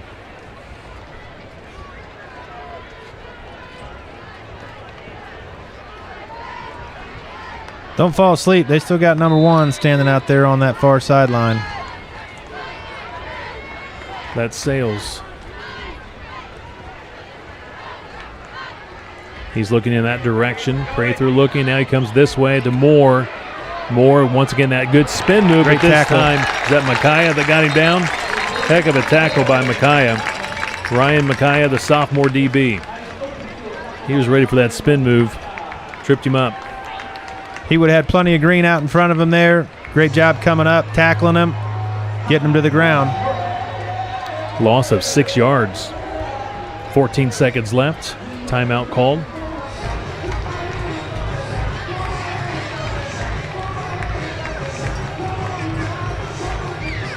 Football at the 23-yard line.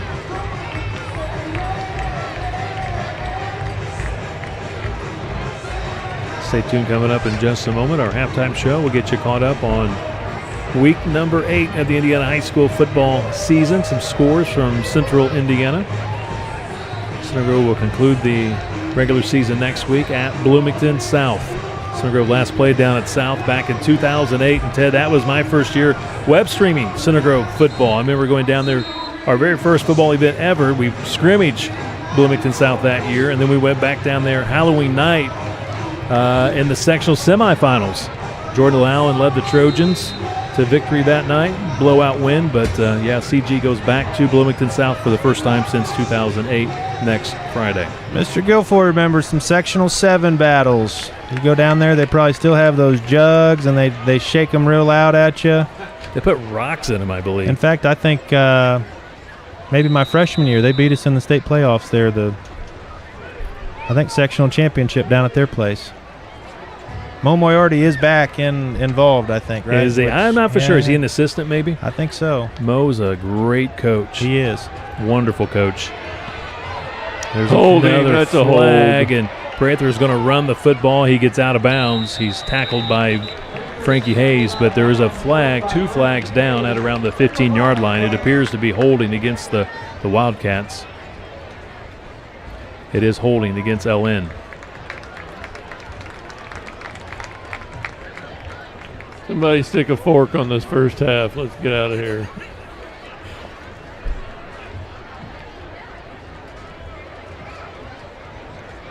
Just don't throw a flag on it.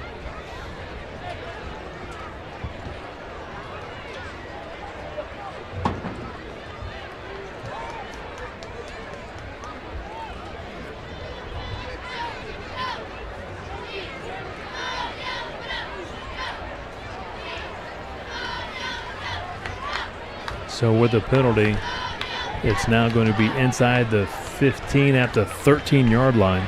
10-yard penalty. And I know this sounds crazy, but 5 seconds. These guys are still in striking distance at any time, Ted. We got to make sure we're ready to go here on this final play. Yeah, you don't want to fall asleep. Put him down on the ground.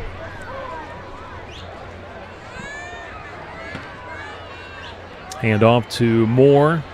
Zay gets outside, and the Trojans make the tackle. He gets it close to the 20, and there's another flag after the play. Let's see what this is about. That's going to be on us. One untimed Didn't it look play. like it maybe something a little late there? Either way. If it's a defensive penalty, they'll have another play.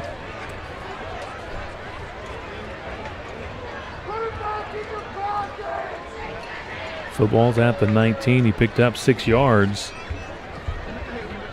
I think they're going to walk over there and ask Coach Mallory if he wants one more play. Or he could have it assessed on the – well, they get the ball. They receive in the second half. I guess they could march Center Grove back. He might want to take the penalty if that's a thing, maybe to begin the second half. They're done second half. Seven half. I think they're going to decline it and see what it is, though. Still some discussion with the referees with Coach Mallory on that far side of the field. I don't know if they can carry that over to the kickoff situation. Lawrence North will receive to begin the second half. Still having a conversation with Coach Mallory. Let's see if we'll get a call from there's no way they're going to let lead them official. carry it over. I mean, if they want to run it, you can run it right here, but you're not going to get it moved to the next quarter. It's a personal foul. It's against Lawrence North. And they're saying maybe it'll be assessed so Center Grove won't kick from the 40. They'll maybe 15 yards closer to the Eric's begging has us 15 yards kicking into their end zone. That's right. That's not a bad thing to begin the second half. All right, 21-14. Center Grove leads it here at halftime over the Lawrence North Wildcats. Our Ray Skillman Auto Group halftime show is up next. This is CG Football presented by IU Health.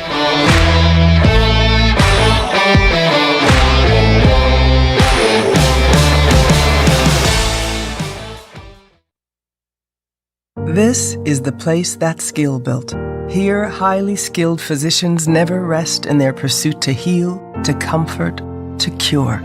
With these hands, you'll receive nationally recognized heart care and Indiana's most leading-edge cancer care.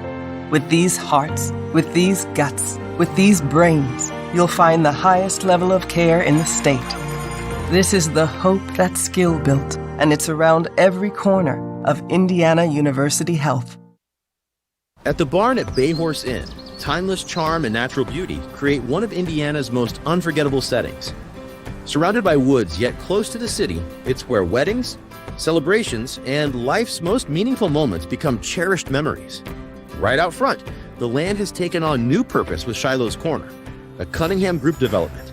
Named after Shiloh, a special horse who once roamed that very pasture, this project honors the land's history while creating new spaces for dining, retail, and community connection. And just down the road, you'll find the stables of Bayhorse Inn, where riders of all ages discover the joy of horseback riding. From first lessons to the show ring, from pony parties to camps for kids, the stables celebrate the magic of the horse and the community it inspires. Together, these places reflect a vision of growth, tradition, and connection, where memories are made and Greenwood continues to thrive.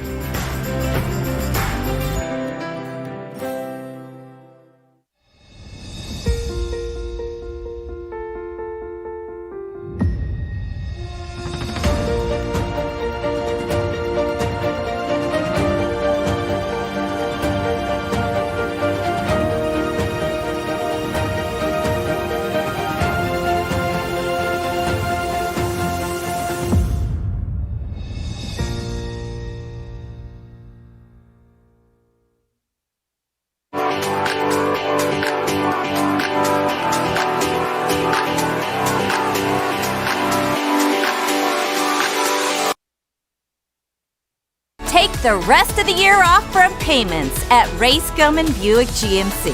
The Halloween treats will be sweeter, the Thanksgiving turkey will be tastier, and you'll have extra cash this Christmas with no payments for 120 days. Plus, get 0% financing and save up to $10,000 on a new GMC Sierra and 0.9% financing on the entire Buick lineup. Make no payments until next year at Ray Skillman Buick GMC.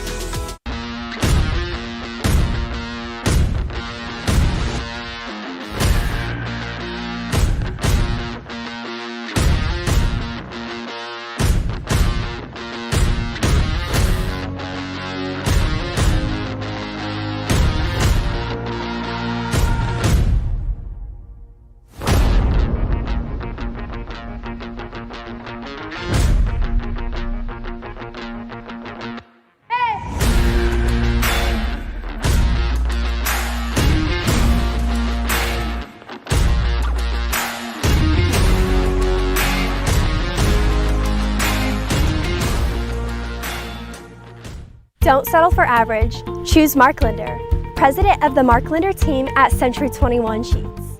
From cozy starter homes to $1 million houses and everything in between, he sells them all. With over 30 years of experience and consistently in the top 1% of real estate agents in the state of Indiana, Mark Linder knows this market like the back of his hands.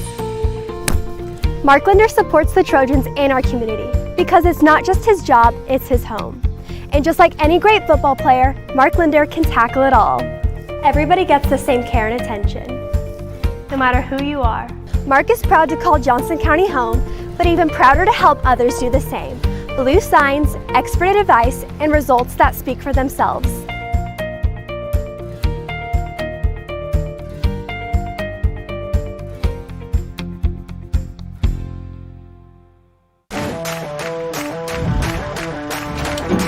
In the heart of Center Grove, where hard work runs deep and neighbors look out for each other, you'll find Johnson's Hauling and Excavating.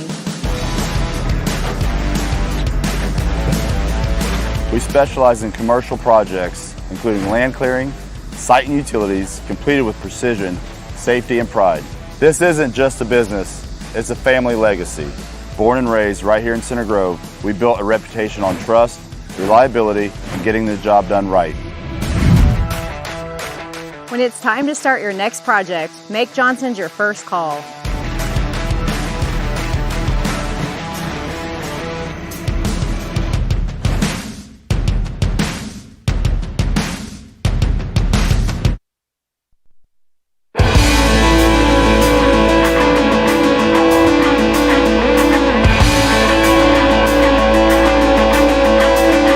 We're at halftime here at Ray Skillman Stadium. 21-14, Center Grove leads Lawrence North.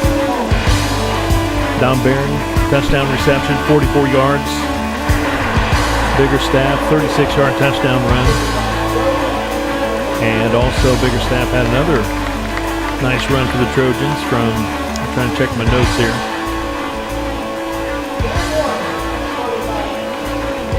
Actually, it was Vinny Hayes. I forgot about that. The pick six, 42-yard return, JB. I forgot. So they got a defensive touchdown, Biggerstaff, 36-yard rushing touchdown. And, of course, Dom got that first reception back in the first quarter. And Moore got a couple of touchdowns for the Lawrence North Wildcats. But all in all, JB, I felt like the Center Grove Trojans were solid here in the first half. This is a very dangerous Lawrence North team. Their offense, they have so many weapons. Dangerous, and there's no doubt that they can score points in bunches. I thought offensively for Center Grove, we did a nice job establishing the running game like you just mentioned. I thought we put Oscar in a situation where he was making pretty high percentage throws and getting it to some of our playmakers. Hey, Zay Moore's going to get a bunch of yards on Friday night. I think the Trojans did a nice job there in the first half, limiting in terms of his big play explosiveness to where they had to put a drive together a couple different times. But no, I thought overall first half went pretty well. I know we were fortunate there on some penalties that took some points off the board for them. But let's get going back out here in the second half, continuing to run the football. And, hey, we know what we got to do. I thought we did a nice job on their receiving game in terms of limiting what they're trying to do there. I know we did have one that was called back, so a little friendly help there from Mr. Official. But You're trying to keep these guys in front of us, and so far they're doing a nice job. Here's some statistics here at halftime for you from the first half. Oscar Sloan, 6 of 7 passing, 77 yards, 1 touchdown, again going to Dom Berry. That pass in the first quarter, 44 yards on that opening drive. How about Jaden Biggerstaff making a nice return to the lineup after injury for the Trojans? He has 14 carries, 115 yards rushing, 1 touchdown. Again, his touchdown covered 36 yards. For Lawrence North, their quarterback, sophomore quarterback, Darian Prather, he's 4 of 8, 47 yards, 1 interception. That was, again, the pick 6 returned by Vinny Hayes, I should say, 42 yards for the touchdown. Zay Moore in the backfield, 14 carries, 90 yards, couple of touchdowns. And Moore also has a couple of catches for 30 yards receiving. So, again, the Trojans up 21-14 here at intermission. And let's go now to our Dan Gandolf Financial Services scoreboard, get you caught up on Week 8 scores here in Central Indiana. Brownsburg, again, running clock situation in the second half. They're shutting out Noblesville late second quarter, 42-0. Brownsburg, your number 1 team in the state of Indiana. The Carmel Greyhounds, now your number 2 team in the state, because Center Grove, with the loss last week, dropped to number 3. Carmel leads Warren Central 35-7. That's in the second quarter. In the second quarter, Westfield Fisher still scoreless. Decatur Central in the second quarter shutting out Perry Meridian Mid-State Conference 28-0. Halftime, Columbus North and Bloomington North tied 7-7. Columbus North could be a potential sectional opponent for CG. Also at halftime, Zionsville trails Avon 7-0. Halftime, HSC at home leads Franklin Central 17-14. Another potential sectional opponent in Franklin Central. And your alma mater. And my alma mater. We got Covington in Kentucky at halftime. The Colonels and the Cathedral Fighting Irish scoreless, 0-0. Covington just right on the other side there. That's Cincinnati. Yeah, that is correct. Lafayette Harrison, a 6A team. The Raiders at home at halftime, but Roncalli and 4A with a nice size lead, 36-7. Lawrence Central at home tied 14-14 with Ben Davis in the second quarter.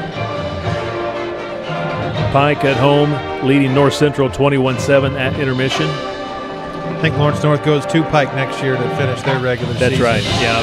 Technically, Lawrence North. Technically MIG champs, but I think to win it outright, they got to beat Pike next week. That's right. It is senior night for the Center Grove Marching Band and the Center Grove Dancers, so we're going to pause and take a listen and watch tonight's performance by the Center Grove Marching Band here at halftime.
Well done, the 2025 Center Grove High School Marching Band. We're at halftime, 21-14. We'll take a break and be back with the second half.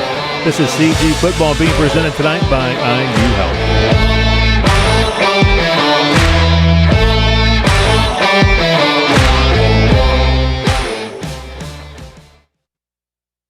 This is the place that's skill built. Here, highly skilled physicians never rest in their pursuit to heal, to comfort, to cure. With these hands, you'll receive nationally recognized heart care and Indiana's most leading-edge cancer care. With these hearts, with these guts, with these brains, you'll find the highest level of care in the state. This is the hope that's skill built, and it's around every corner of Indiana University Health.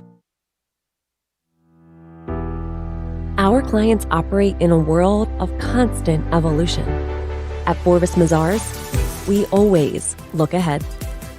Listening to our clients' unique challenges and needs, we deliver audit and assurance, tax, and consulting solutions that are tailored and personal. We are Forvis Mazars, built for what's next.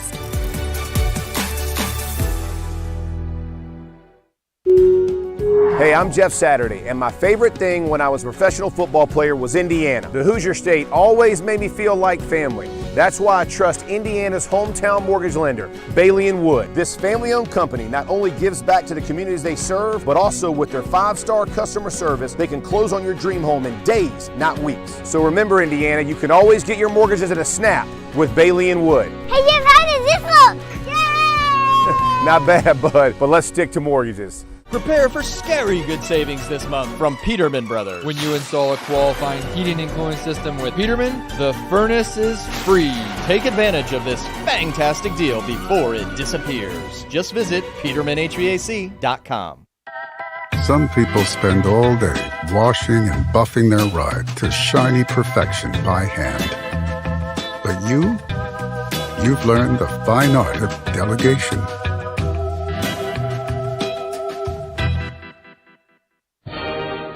The Southwestern Indiana Sports Network offers high school fans a chance to follow your favorite team. Check out our website at www.swisportsnetwork.com. Search for our Roku channel by searching SWI Sports Network. The Southwestern Indiana Sports Network, powered by Milligan Brosler Communications. Go Trojans!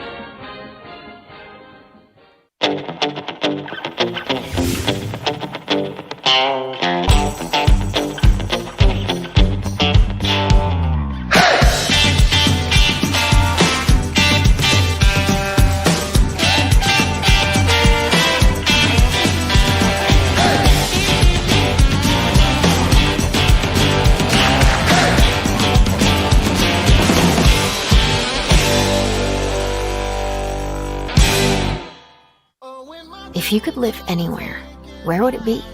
And what would it be like? With today's home values, this is the perfect time to sell and make those dreams real. When you work with a world-class agent at Coldwell Banker, you benefit from trusted guidance and our revolutionary seller's assurance program to make your home sale more rewarding than ever. So it really is true. Your dreams don't have to be just dreams. Take the rest of the year off from payments at Ray Skillman Buick GMC. The Halloween treats will be sweeter, the Thanksgiving turkey will be tastier, and you'll have extra cash this Christmas with no payments for 120 days. Plus, get 0% financing and save up to $10,000 on a new GMC Sierra and 0.9% financing on the entire Buick lineup. Make no payments until next year at Ray Skillman Buick GMC.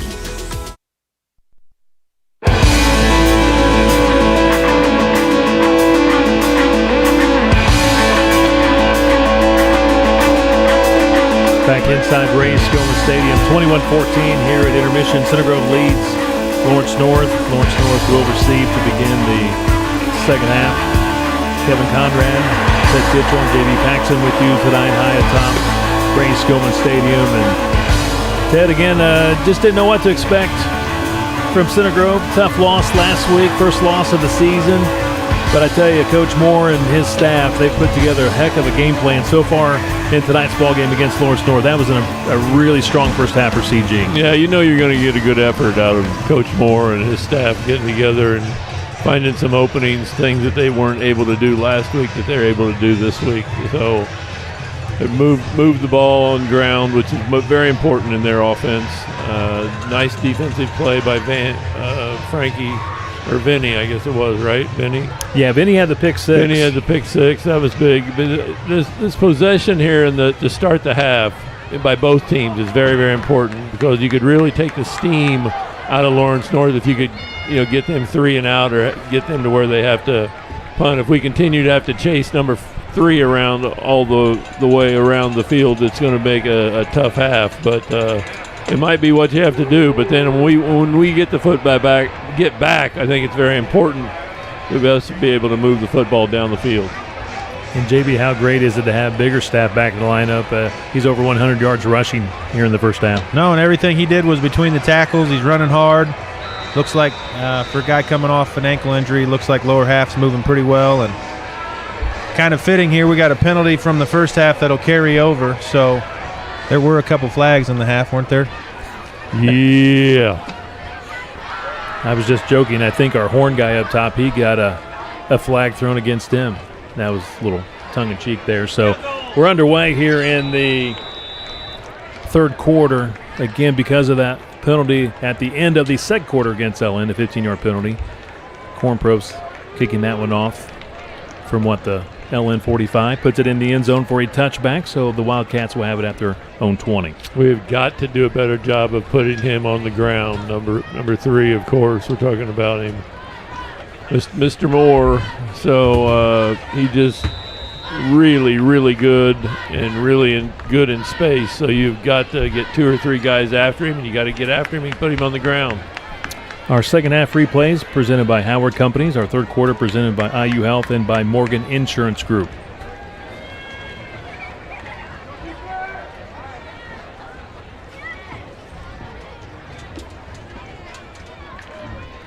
Play action.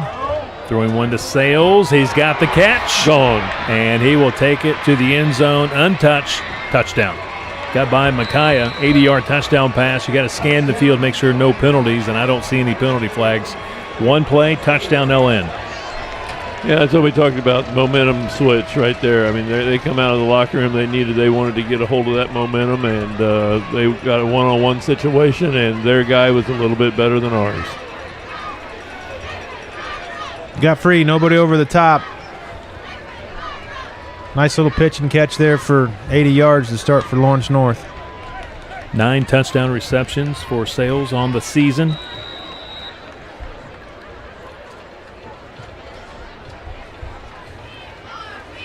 I think he scores about 25% of the time he has the ball in his hand. That's a pretty impressive number there from a wide receiver.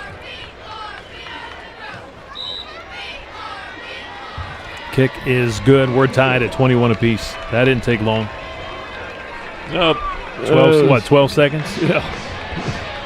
Took him 12 seconds to snap, throw, score.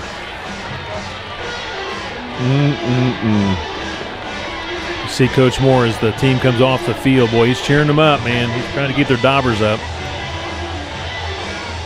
It's going to be a fight here in the second half, that's for sure. Well, let's just say it was tied at halftime, right? Okay, and this is us getting the ball here. We're going to get the ball to start the second half here. And I think we build off that nice first half of running the football, putting Oscar in situations where he's second and third and not very long. I think we keep trying to use Downberry, get him involved. Stay away from penalties. You're going to have to stay away from penalties. This is a group of officials that seem to definitely like letting us know that they're here tonight. Yeah, keep that yellow flag in your pocket would be good news.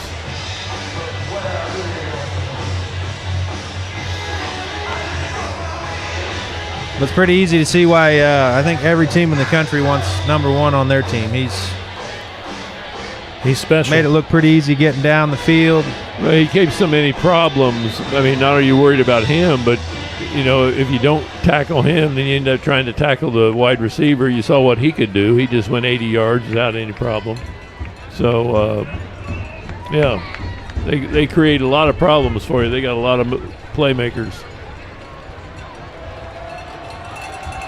Smith with the left foot drives it to the 6-yard line.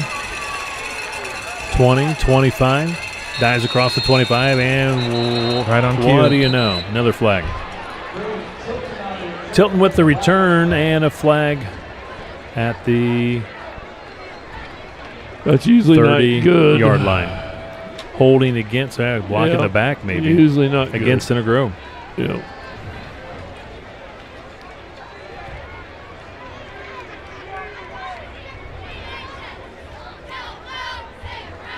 Looked like it might have been actually away from the return where that flag was thrown.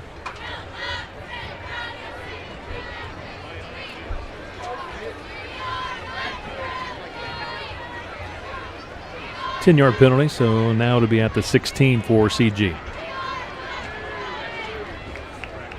Howard Companies, proud to support Center Grove Trojan football. Howard Companies has been paving the Midwest since 1960, delivering top-quality asphalt and pavement services, consistently ranked among the nation's top contractors. They're proud to serve in Central Indiana. Learn more at howardcompanies.com. Trojans with bigger staff. Good start. Big time hole right there on the left side. I think that's what you got to do here in the second half, Kevin. I think you got to lean behind that big offensive line. Getting bigger staff back helps. Mixing some Tilton in there. He's been running hard tonight. Keep that LN offense on the sideline. I think that's going to be the playbook. It is a first down, 12 yards for Biggerstaff at the CG 28. Right back to Biggerstaff, and he's going to be taken down at the 30. 35, that is. 7 yards. He's getting them in chunks right now. Good start. And you're right, give a lot of credit to that O-line. Weber, Mandebach, TJ Knight as well. Tilton back in here.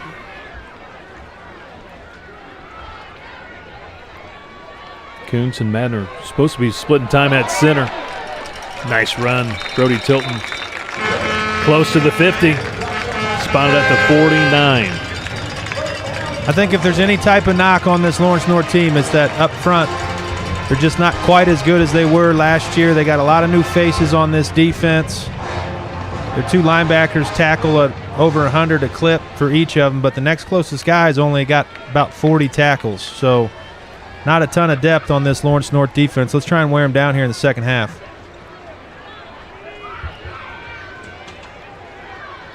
From the Trojan 49. Tilton wrapped up by Mallory. Gets 1 yard to the 50. Mallory, coach's son. I remember a few years back, actually I think it was the Ben Davis coach. He had a son, wide receiver. He was quite a player. Second down and 9.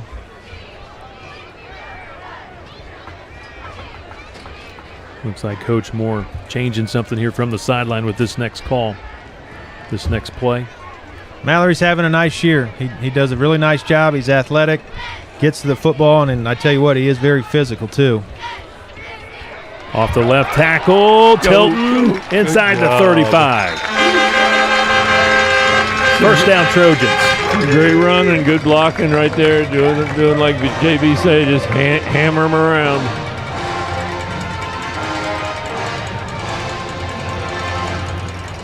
$17 yards for Brody Tilton, junior running back, 6'1", 175. He's done a nice job. He probably wasn't the guy or two out of fall camp, but he's done a nice job. He's worked hard in this program. He's having a really good season for the Trojans. The sophomore, Jaden Biggerstaff, now back in. Biggerstaff takes the handoff, spins away, trying to go right. There was somebody in the hole, and he tried to spin away, and good job. That was a better job by that LND line. Good penetration. Brought a little run blitz that time, a little help from over the top there at the safety. Loss of 1 yard. 8:40 and counting. We're tied 21 apiece. Looked like Hughes did a nice job, like I said, coming downhill and meeting Biggerstep there right at the line of scrimmage. Wildcats, 80-yard touchdown pass to begin the second half to get this game tied. Now Trojans with their first drive of the second half, and Biggerstaff, he gets inside the 30. There is a flag. Face mask. And another flag. We have 2 flags on the play. One here at the 30 on the Center Grove sideline. One where the tackle was made, or near the tackle. So we might have 2 separate infractions here. The referees at the Bantam League, they remind me every Saturday I do not know much about officiating. So I'm going to be careful here, but I do think maybe face mask, and then it looked like a little extracurricular, and for some reason that's probably maybe going to be on Center Grove. They sure do like taking a little bit of time to talk about them, though.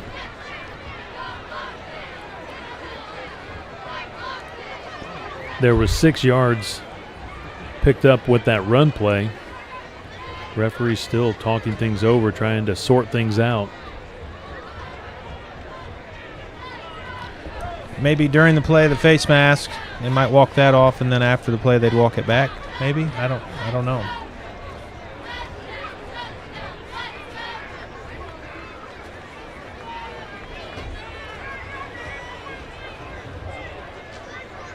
Face mask, personal foul against Lawrence North.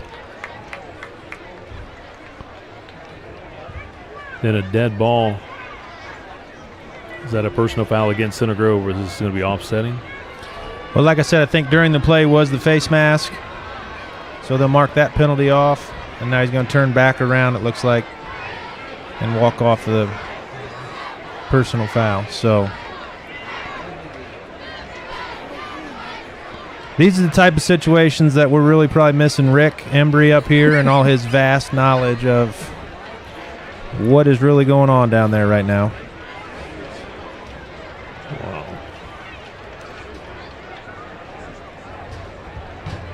And I don't want to be cruel to the officials, but I don't think they do either. So, I mean, in terms of...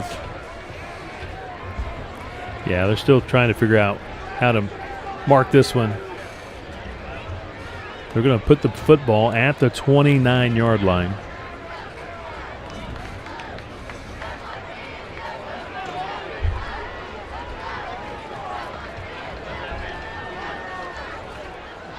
It should be first down, because I know there are a couple, like the 5-yard varieties, not a first down. No, they're respotting it, aren't they? So yeah, it'll be first down.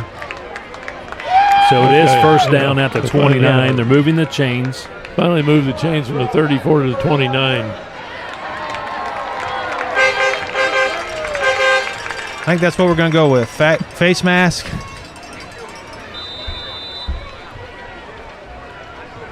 First and 10, Trojans. Sloan hands it off to Biggerstaff. Gets a nice push to the 25. 4 yards. Another flag. Wow. This is nobody's even close to where this flag was going. Face mask against LN. Oh, boy.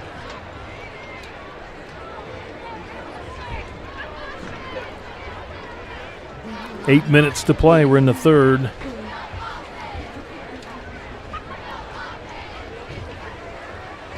Again, this near official indicating face mask against the Wildcats.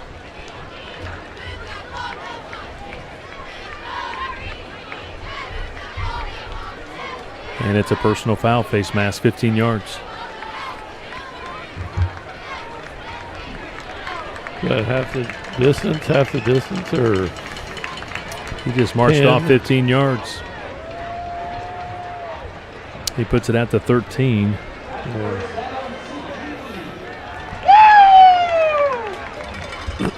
First down and 10 from the, 14? I think it's right around the 13-yard line. So first and 10 at the 13. Don Barry goes in motion. Handoff. Nope, he fakes the handoff. and throws it here to the Center Grove sideline, out of bounds. Smart there. Just got rid of it. By Oscar. He was trying to get the ball to Barry on a little play action. Lawrence North guy was in the area there, so he just went ahead and threw that one away, lived to play second down.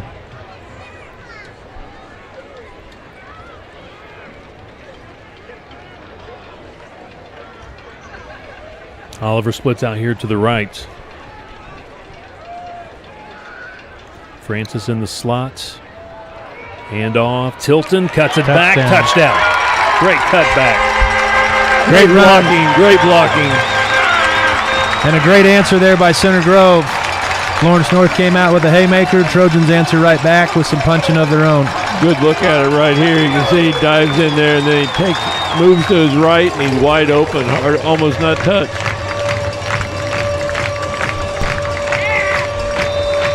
We're kind of laughing up here in the booth. No flag on the play there.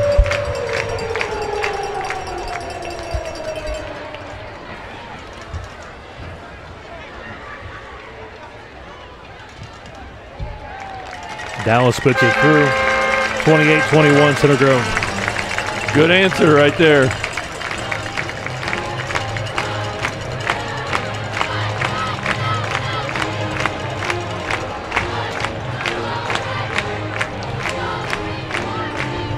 Junior Trojans open up tomorrow at noon, Kevin. The first round of the Indiana Elementary Football Association playoff.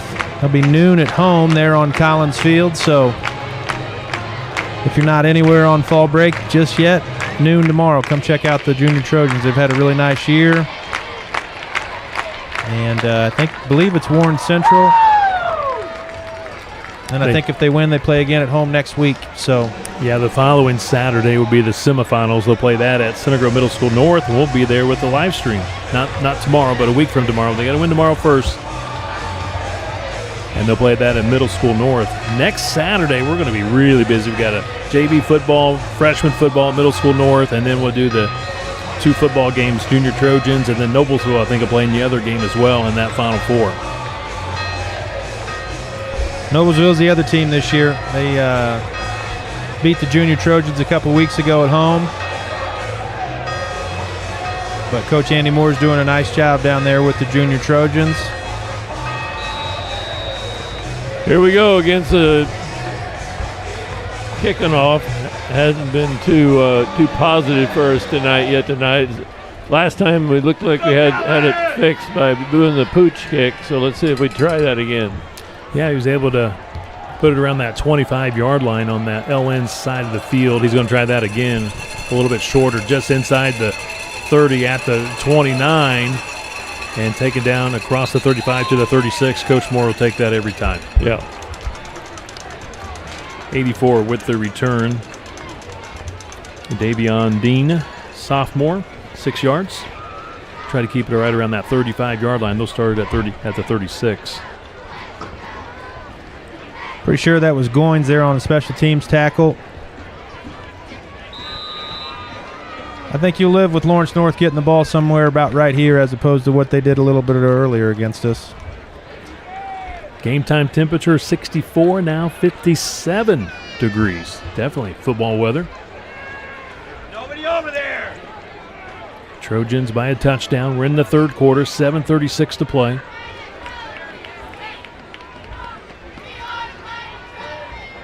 Baskerville in motion. They go to the LN side of the field. That was well done right there. Tackle. Yeah, he met him right there at the line of scrimmage and did no farther. Lost a couple of yards. Actually, those spotted at the 35, loss of 1 yard. Moore with the loss of 1 yard. Nice job there. Cherry got a little penetration. Lincoln Bright setting that edge, which made Lawrence North have to keep kind of running towards that sideline, allowed our linebackers to flow over and make the tackle. 2nd and 11.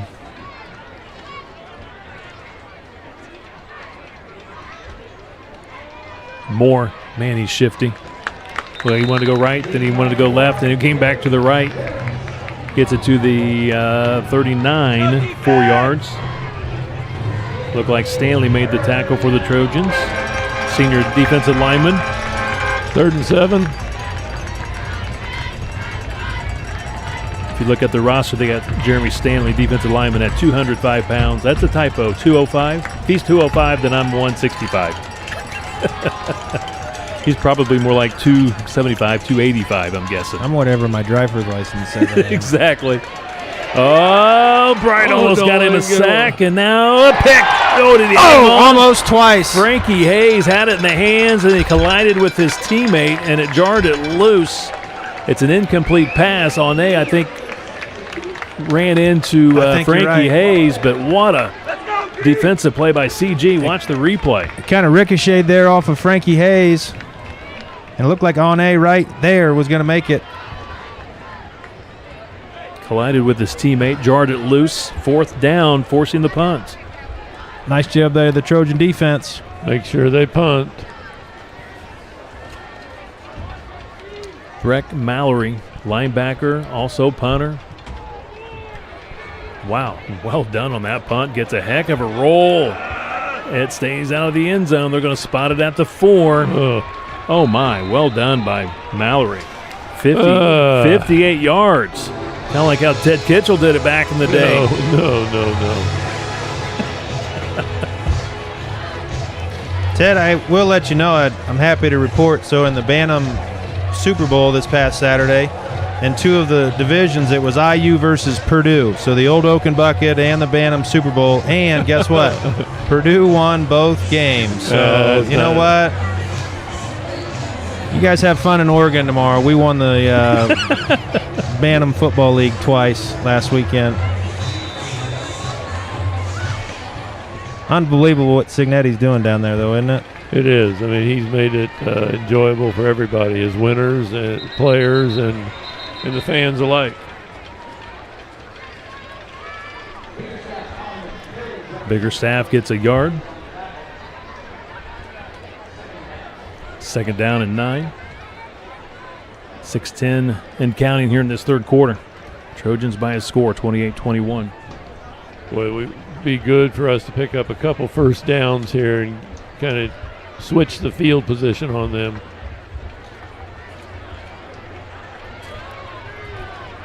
Definitely don't want to do anything silly down here. Don't give it back to them this close to their own goal line. Maybe run it here on 2nd down. Good yardage. Makes 3rd down manageable. Biggerstaff. 12-yard line, it appears. 7 yards. That's a pretty good punt by Mallory for a guy that doesn't sit there all practice and work on just punting. I also think he's the long snapper on the field goal team. Versatile young talent for this LN team. It's like he's been around football or something.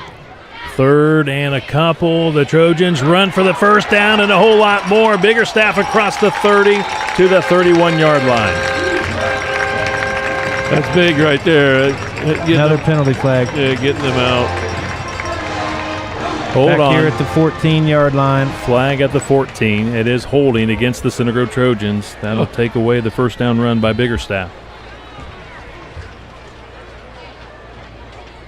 That went for 19 yards. Wow. Maybe that's why the hole was as big as it was. Maybe the holding created that opening.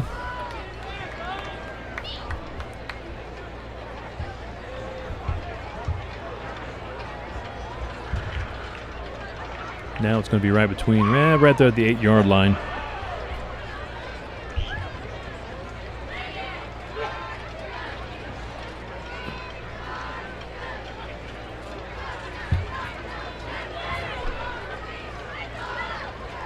Biggest thing there, it takes up the 1st down off the board.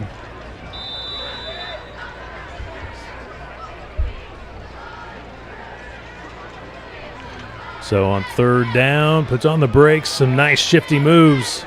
Close to that 1st down marker. Boy. Got a real good spot. Yeah, if he gets a good spot, might be enough for the 1st down. I think they're going to move him. Looks like they are. Yep. 1st down, he got it. 7 yards. That's a big one. I know there's a lot of time left, but really gives you a boost moving it out there. It gives you a chance. Like JB said, the most important is that you got first down yardage. Nice little run. I like the way he finished that. He looked like he was about a yard short, and Tilton takes the handoff, squirts through the hole, gets a few yards to the 18. I would say give him 4 yards.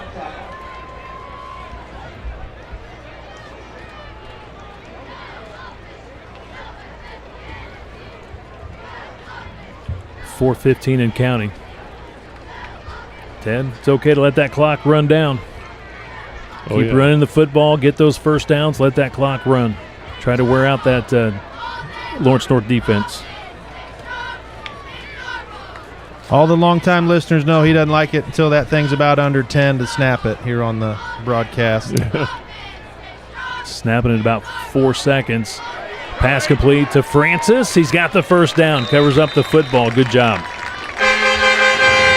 To the 27. 9 yards. Watch the replay from Howard Companies. Really good block. That's Eli Williams. Again, we talked about how physical that's Reese Oliver, 81. The junior wide receiver with a nice block. I like what the coaching staff has done tonight. Hey, we turned it over a couple times last week against Cathedral, airing it out a little bit. They've just given him a lot higher percentage throws tonight, and it's working. Plus, having Biggerstaff back, again, gives you more options with the run game. He runs it to the 30 here, 3 yards for Biggerstaff.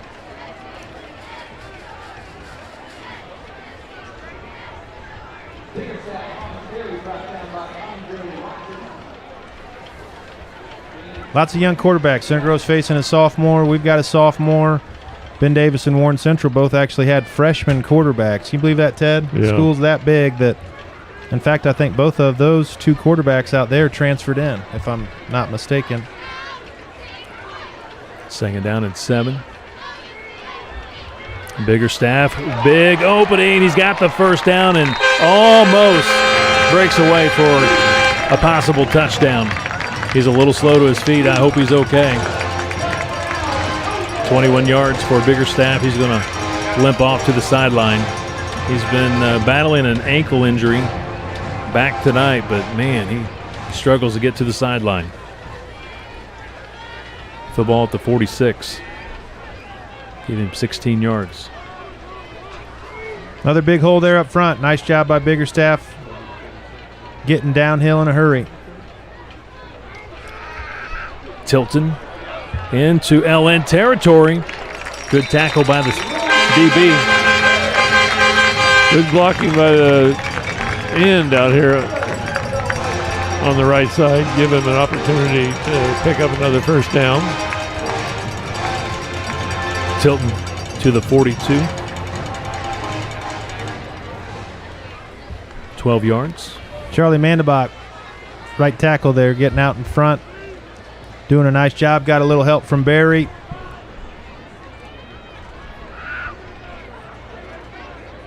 Trojans' offensive line's done a nice job tonight.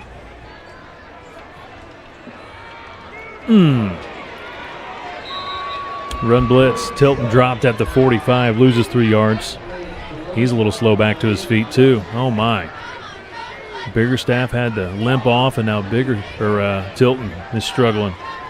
56 blew up that play. William Rush, the third junior. They're bringing a little bit of pressure there to stop the run. Maybe a good chance here on 2nd down to get some one-on-one coverage and see if we can't win a matchup. 2nd and 12. 1 minute remaining. 3rd quarter. Bringing the linebackers and, I don't know. He was in the vicinity, Tilton was, and he was also hit late. I don't know. We'll see if they're going to call grounding at the moment. No, again, I felt like Tilton, the running back, was in the vicinity of that pass, but I also thought, could they have put a late hit? I mean, that's just that pass. Peyton Manning used to just throw it at their feet, and that's basically what he did. I mean, there was a guy there. Looked like trying to set up the screen here near side to Tilton, and they read it. I think Carson did the right thing there, just get rid of the football.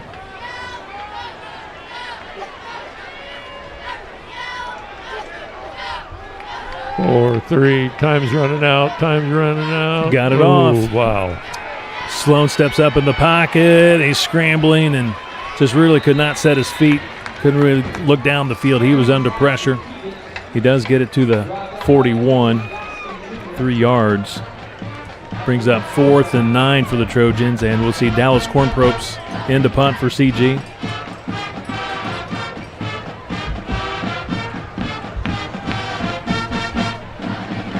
Dallas has done a nice job tonight. Couple punts inside the 20-yard line.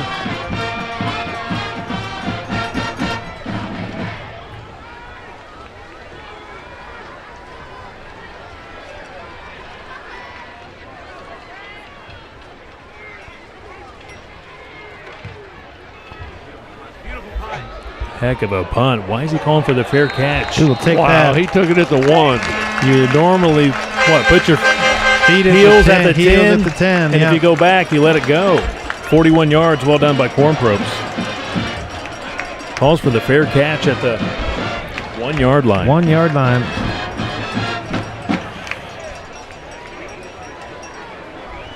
Two seconds left in this third quarter.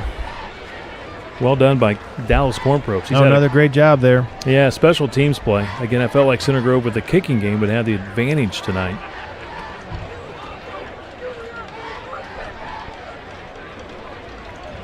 Can't let him get behind you. And they're just too athletic. You just got to play positioning and not allow him to get behind you. Micaiah, he's switching from the right side to the left side. He's the defensive back for the Trojans. Oh, the quarterback, he fakes the handoff, pulls it. He's going to take it himself. And Micaiah, I think it was Micaiah from that cornerback position making the tackle just shy of the 10-yard line. That's your final play of the third quarter. And we got a heck of a ball game, 28-21. Center Grove leads it by 7. We're headed to the fourth quarter here at Ray Skillman Stadium. Tonight's game presented by IU Health.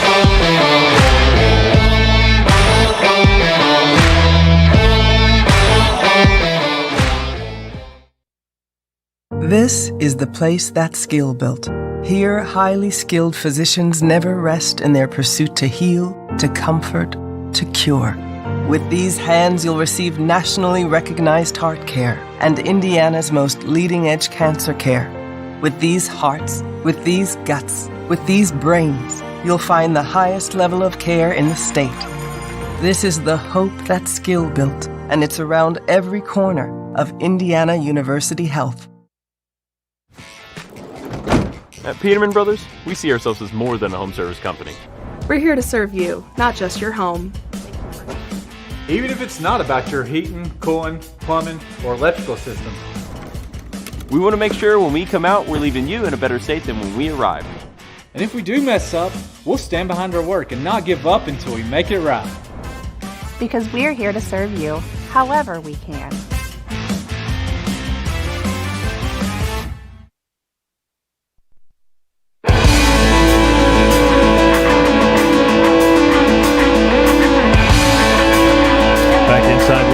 Stadium. We're getting ready for the fourth quarter. Big day coming up tomorrow. The Center Grove Boys Tennis Team, sectional regional champs, hosting the semi-state at noon against Hamilton Southeastern.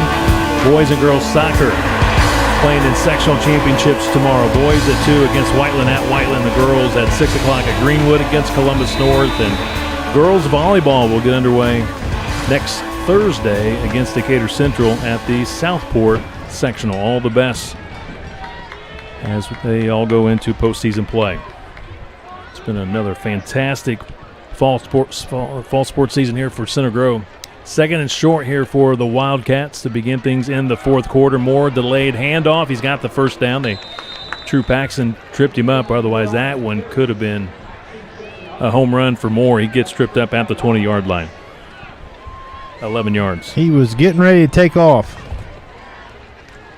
Coach, True did just enough to trip him up. That's right. Coach said, got to make that play before he gets going. And you're right. Just got enough of him, of that foot to trip him up. doesn't take these guys long. Here we are 2 plays later, and they already got the ball moved out about 20 yards.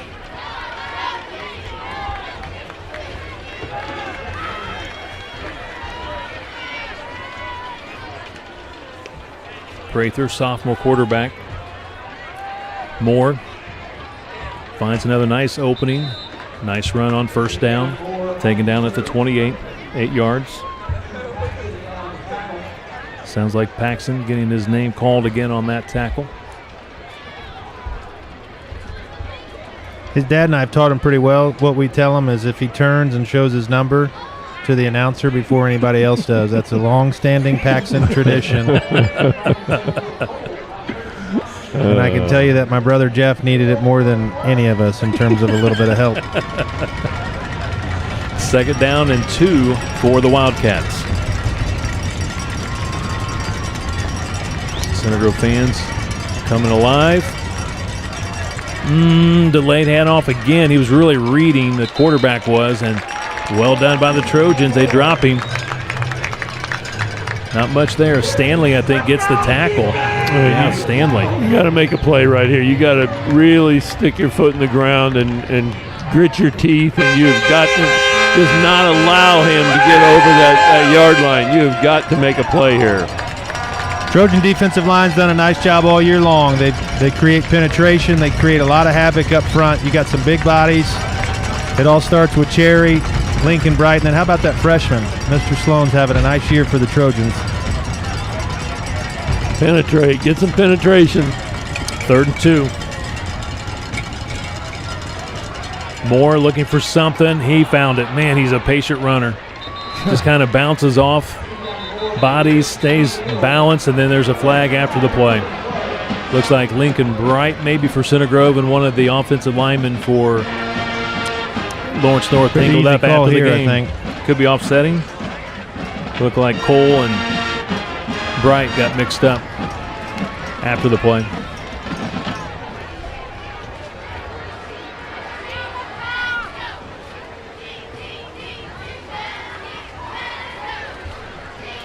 This one going against Center Grove.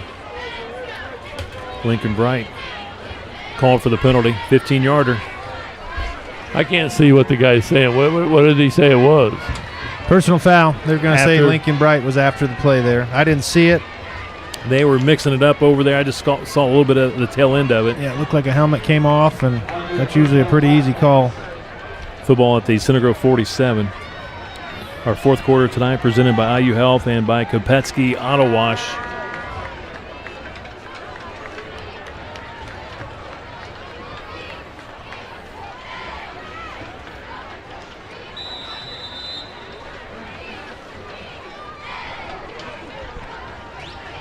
Center Grove bringing 4. He's throwing. Middle of the field, Amari Moore wide open, touchdown. He got behind the defender, and he throws a strike. 47-yard touchdown pass to Amari Moore. It's like nobody's there. Good play call there by Lawrence North. They picked up the free 15, and that's usually a good time to try and take a shot. Amari Moore was one of the guys that Coach Mallory talked about this week just in terms of how he practices. Maybe he doesn't have all the stars that some of the guys do, but he does a nice job. Showed it earlier on the kick return, although it was called back, but he's definitely got a different gear. Griffin Smith to attempt the PAT kick to try and get this game tied. Low kick. It's good. We're tied, 28 apiece.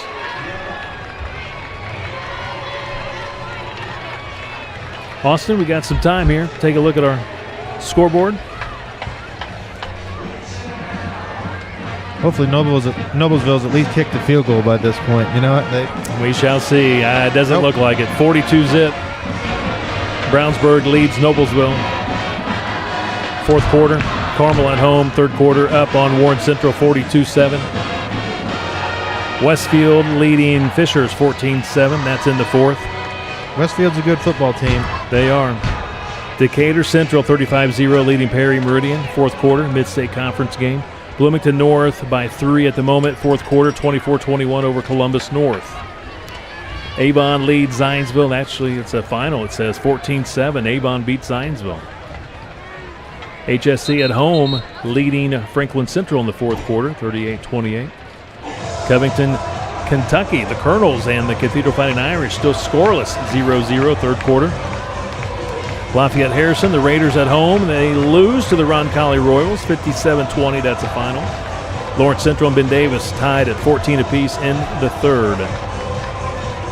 Pike at home leading North Central 46-21 in the third. Lawrence North will play Pike next week in the final game of the regular season.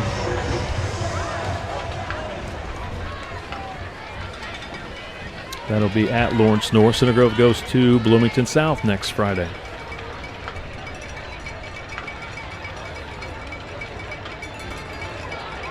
So we're tied at 28 apiece. Center Grove, Lawrence North. Wildcats, last time they won here at Center Grove, 1997. Good return, big hit by the Wildcats. That's Mallory with the tackle. And Zay Moore, that's number 3 on special teams as well. And you said, Coach Mallory says they put the best players out there, special teams, offense, defense. I noticed they did that to start the game, and I think they put 3 out there just in case somebody does break that first line, that he can catch him up with him and put him down on the ground.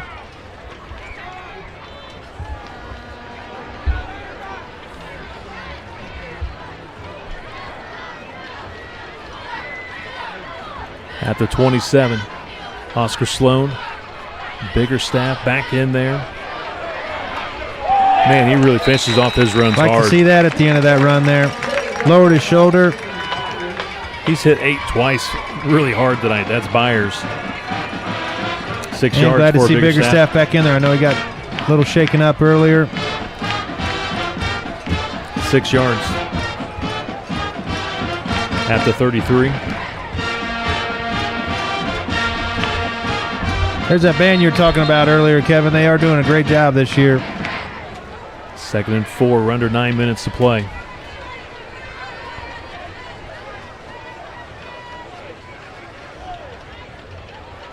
Not for sure why we had the delay. Mallory had something in his hand. Like some kind of equipment issue, maybe? Yeah, something with his hand.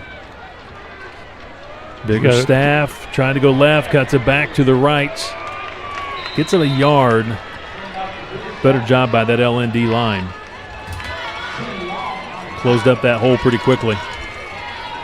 At the 35, brings up 3rd and a couple. This is a big play. Got some penetration there, it looked like, from 9 DeAndre Watson. Biggerstaff put his foot in the ground, and then one of the Lawrence North linebackers was there to take care of it.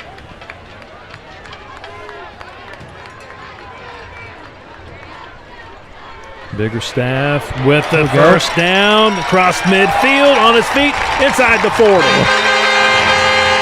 He just ran right through those 2 guys. Good job by the offensive line creating a hole, and once they created it, he took care of it, no problem. If you watch Dom Berry, the tight end, he came across to the left side to block. Sometimes you do that to draw the linebackers thinking he's the lead blocker, and then they go to the right side. Move their eyes a little bit. But again, a nice job, like Ted said, offensive line. Certainly helps to have a healthy 25 back for the Trojans this week.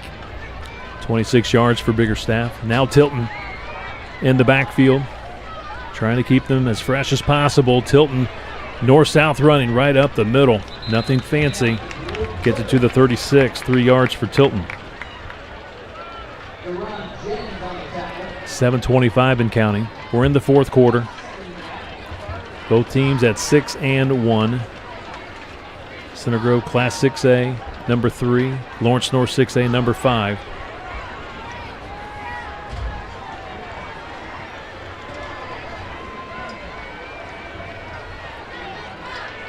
Second and 7. Tilton again gets the handoff to the 28.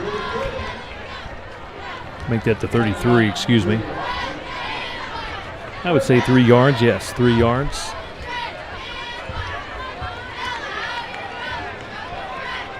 Try that again, 33. Yard line, 33-yard line. Another nice job. I mean, hey, not a big play, but picked up solid yards there on second down. Nice run by Tilton. Third and short here. Lots of play calls open for Coach Moore. 3rd and 4 is the call. Needing 4 yards for the first down. Biggerstaff back in there. He's got the first down, and now they're going to lift him up and push him back. Mallory did the right thing. He let him go. Once that whistle blew, forward progress, they're going to get it all the way to the 24. But, Ted, I really like that play call tonight. Just give it to 25. Start leaning on those Wildcat defensive linemen. Talk to your offensive line. Keep doing what you're doing. Keep getting what you're getting. They're getting 7 points most of the time when they need to drive it down the field.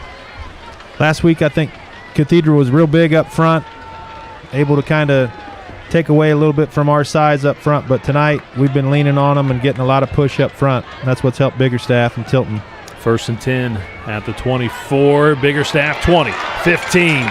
Gets outside. He's trying to get to that 10. He does, and he gets inside the 10. To the 9-yard line. Okay, now, Ted, you like that play clock. This is when you gotta kind of use it to your advantage here a little bit.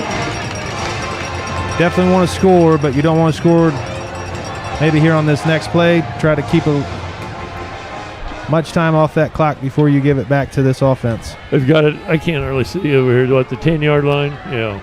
Yep. 9.5. 15 yards for Biggerstaff. It's at the 9. Tilton in there. He takes the handoff and taken down after 3 yards. Maybe not quite that. They're going to spot him at the 7. I would give him a couple of yards. And right there again, it's Mallory for Lawrence North. He's done a nice job tonight from that linebacker position. Yeah, I mean, they still got 20 seconds on the shot clock there. They can take your time right here as much as you. I mean, obviously, most importantly, you have to score. 2nd and goal. It's at the 7. Tilton at running back. He's running. He's got a big hole. He dives for the end zone. Touchdown. I see a flag at the 5. I saw a flag. Yes, there is a flag at the 5-yard line. Hold the phone. Might be another penalty against the Trojans. It is holding against CG. Take it off the scoreboard. Second time Tilton's had one called back tonight. How many touchdowns does that count? They've counted off tonight. That'd be number 3 tonight. 3 for us and 3 for them. Football at the 15-yard line. So 2nd and goal at the 15 for the Trojans. Now we got both running backs in the ballgame, Tilton and Biggerstaff. New look, Barry in the left slot. They're going to go with the pass to Tilton and gets just a few yards. Let's see, they'll mark him at the 13, maybe 2 yards. 2 yards. Tried to get it Tilton out here in the flat. Nice job there by Lawrence North to spring to the football and make sure he didn't pick up much more than a couple. Timeout called by Coach Mallory of Lawrence North. Morgan Insurance Group, proud to support Center Grove Trojan football. Morgan Insurance Group offers auto, home, health, life, and business insurance tailored to your needs at competitive rates. Visit Morgan Insurance Group online at morganinsurancegroup.com to learn more. Morgan Insurance Group, protecting what matters most.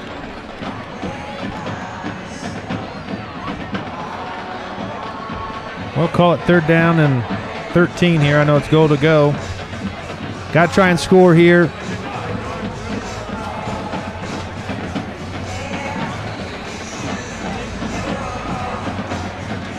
Sometimes when they get in these situations this year, they've kind of gone to a little late action draw that's hit a couple times.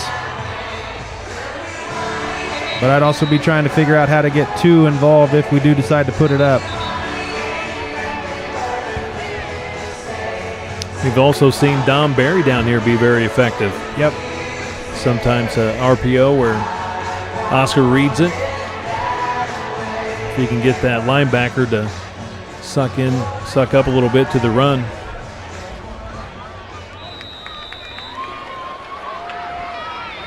Let's see what they got dialed up.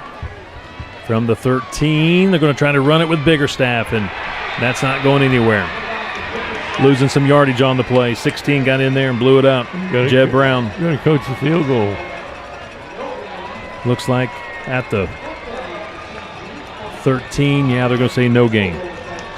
So now we'll see a field goal attempt from Corn Probes from the left hash. 30-yard attempt. He's 4 out of 6 on the season. 52 is his long. Plenty of leg. And good. It's good. Center Grove takes the lead. 31-28, Center Grove. Okay, now it's time for this defense to do its job.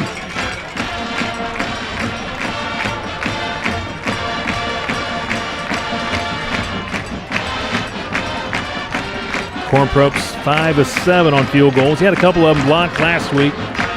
Goes against the kicker, but not really his fault usually.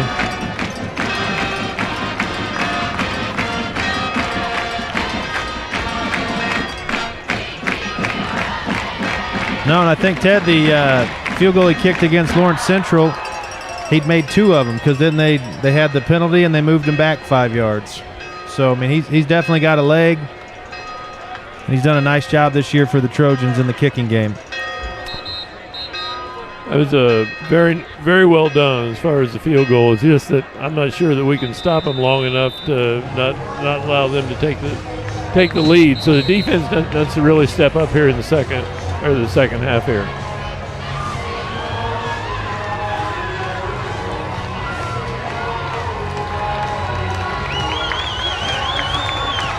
Corn Probes will tee it out middle of the field.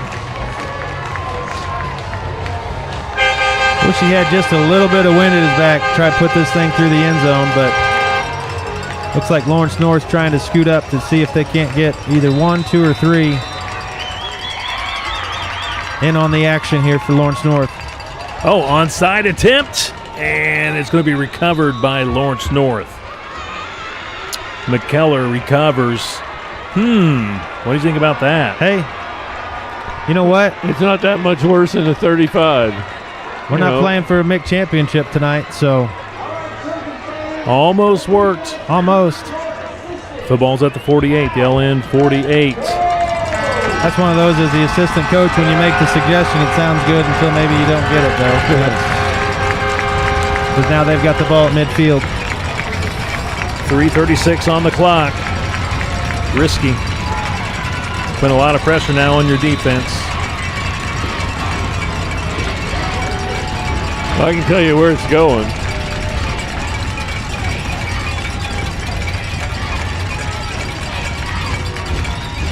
Right there. Moore, and couldn't quite get him in the backfield. They had him dropped for a 4 to 5 yard loss. Couldn't quite bring him down. Was that Frankie Hayes? Almost had him in the backfield. 7 yards. He did a nice job Moore. Getting back there. He just and it's easier said than done tackling number 3. Zay Moore does a great job for Lawrence North. Looks like 7 yards. They're going to put it at the CG 45. 3 minutes left in this one. It appeared Moore was a little bit gimpy when he got back to the huddle. He's still in there.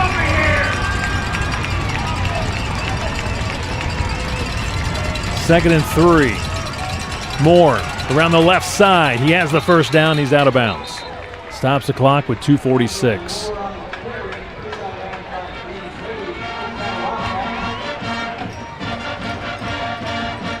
Spotted at the 39. 41, I should say. I think we're fortunate. I think he stepped out of bounds. It looked like if he continued on his run, it looked like he maybe got all the way down to the 35 there, but stepped on that sideline at around that 41. So he gets 4 yards, 1st and 10, Wildcats. Got to have a stop here on first down, try to put him at least 2nd and long.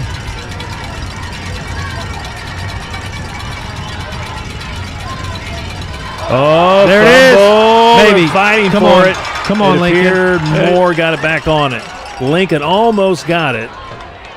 Looked like Moore was able to rip it back and recovers. Football's at the 44. Loss of 3 yards. 2nd and 13.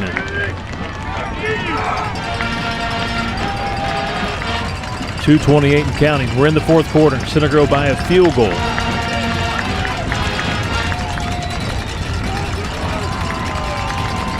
Got to be watch it. Fake to Moore and throw it over the top too. They've been very efficient doing that.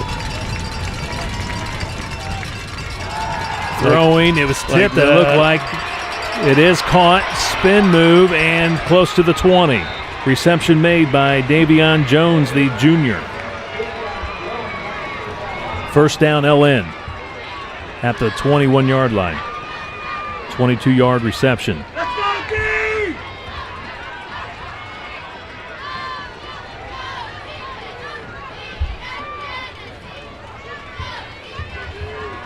We're under 2 minutes to play in the ballgame.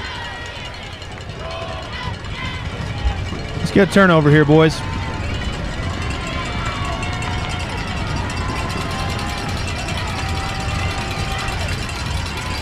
Moore, spin move at the 15, 10, 5. He's in the end zone. Touchdown. No flags. Just too good. 21-yard touchdown run by Moore. And the Wildcats lead it 34-31. Found a little bit of a crease there on the left side. He doesn't need much space. Little spin move, and he was in for 6.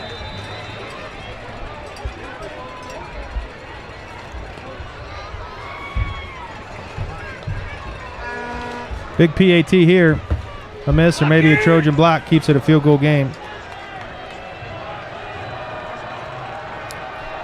Smith with the PAT kick. Last one was pretty low. This one, no problem at all. 35-31, LN leads it. 1:31 left to play in the ball game. Center Grove with 3 timeouts remaining.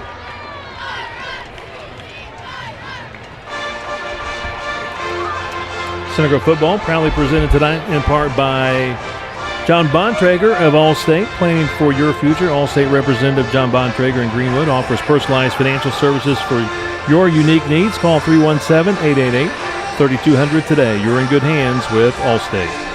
You know, that's one of the things there, Kevin, maybe trying that onside kick. I think our coaching staff knows that number 3, Zay Moore, is tough to tackle. Maybe catch him off guard there and jump on it. But hey, now we got to gather, collect, go down here and score, try to win this game here. 90 seconds, all 3 timeouts.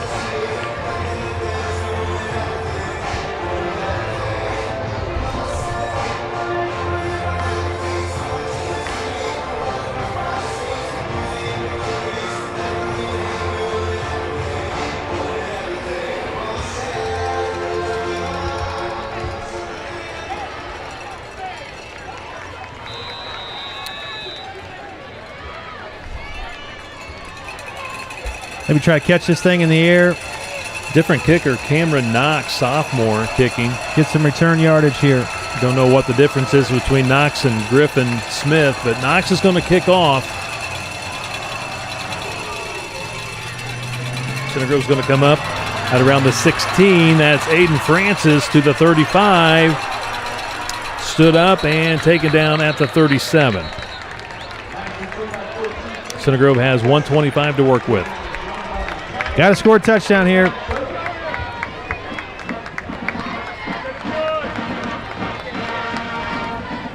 Officially spotted at the 38. Every first down, every time you get a first down, the clock will stop while they respot. You got plenty of time to move down the field. Move the sticks. Bigger staff. Great run on first down to the 45. 7 yards. You have two plays called in the huckle, so you huddle up as soon as you get a chance. Quickly, they're back to the line of scrimmage. They'll put it at the 46. One's not off the field. That's a penalty. Far defender could not get off the field. That was Sales, the great wide receiver.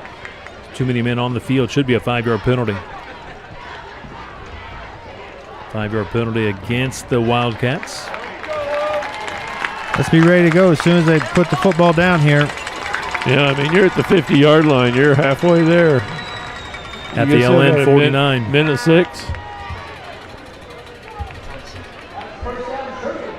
1:06 left to play in the ballgame.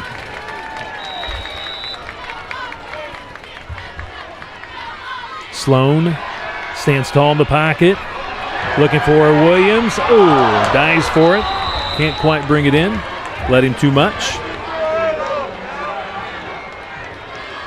Second down and 10. Stops the clock with 1 minute, 1 second. 61 seconds to play in the ballgame. Good play call. He was there. Just a little bit over the top. But he made one like that, 2 weeks, or was it last week maybe? Who's that, Williams? Yeah. Yeah, he has made, I think it was last week. Bigger staff to the 40. Mallory rips him down at the 38-yard line. First down, clock will stop. 11 yards. Get lined up, get ready. There you go. Center Grove quickly to the line of scrimmage. 54 seconds to play.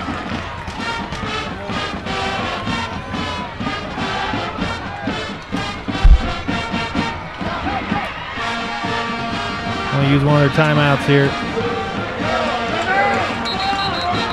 Football inside the 35. Looks like they'll spot it at the 33. 5 yards on the run for the Trojans. And a timeout called. Stops the clock with 42 seconds. 42 seconds left to play.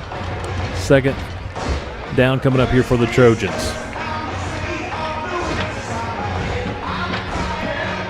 Second and 5 for CG. Well, we kind of talked about it early on up here. Hey, these guys have a tremendous offense. They're going to put up some points. We thought it would probably take somewhere in the 30-point range, and here we are. I like what we've done so far with still having the timeouts in our pocket. We haven't had to go away from what's gotten us here so far, and that's bigger staff in the running game.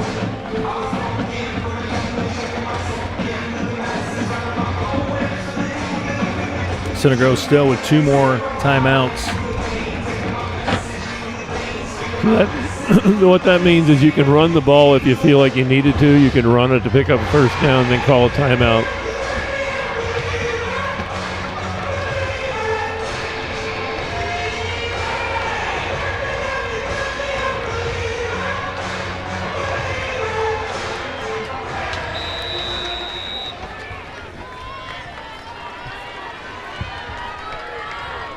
Back to action. Sloan's throwing and completing to Williams. First down.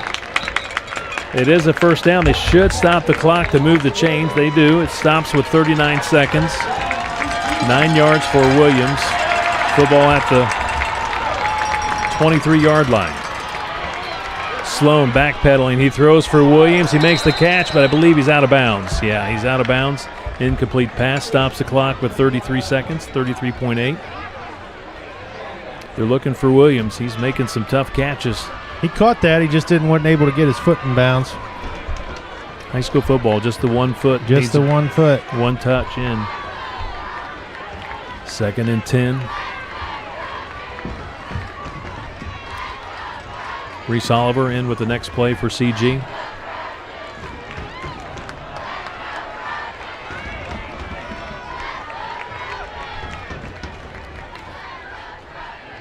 Blitz from the linebacker. Center Grove's going to run the football. Bigger staff to the 15, to the 10-yard line. First Stop down, the clock. Stop the clock. They'll stop the clock to move the chains. Great play call there.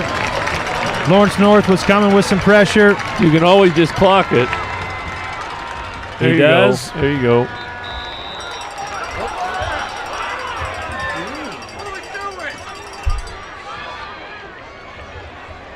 Clock stops with 25 seconds.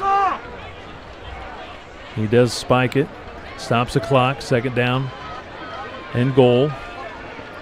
You know the worst job to have in any football game and a close game? The clock. Being the clock operator. I think they're trying to do a good job. It just becomes a little tough to get in these type of situations. Everybody's yelling up at the clock, and they're doing their best. Football at the 9, second and goal at the 9. Biggerstaff running the football. He's at the 5. He's inside the 5. Timeout. And the Trojans call a timeout. 19 seconds to play. Center Grove with 1 timeout remaining. Let's go jumbo here. 2 plays. 6 yards. Football's at the 3. We're out of timeouts. 1 more. I think we got 1 in the pocket One here. left. 1 more, okay. What a great job here by this offense. Backs against the wall. Did have all 3 timeouts. Got me stuck over here in this corner, and I can't see him. Well, I put on a second round of deodorant just because I knew I'd be sitting next to you, Ted. Ted, watch it off the monitor. Yeah, okay. Well, you can see it off the monitor. Coach Moore huddling. We're trying to see. I see Lincoln Bright in the huddle, which he is a part of that jumbo package. Can you run the jumbo from the 3-yard line? I think you can.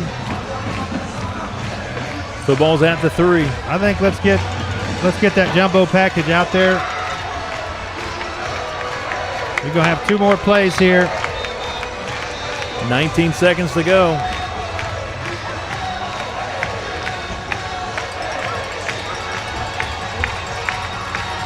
It is 3rd down. You're right. 3rd and goal.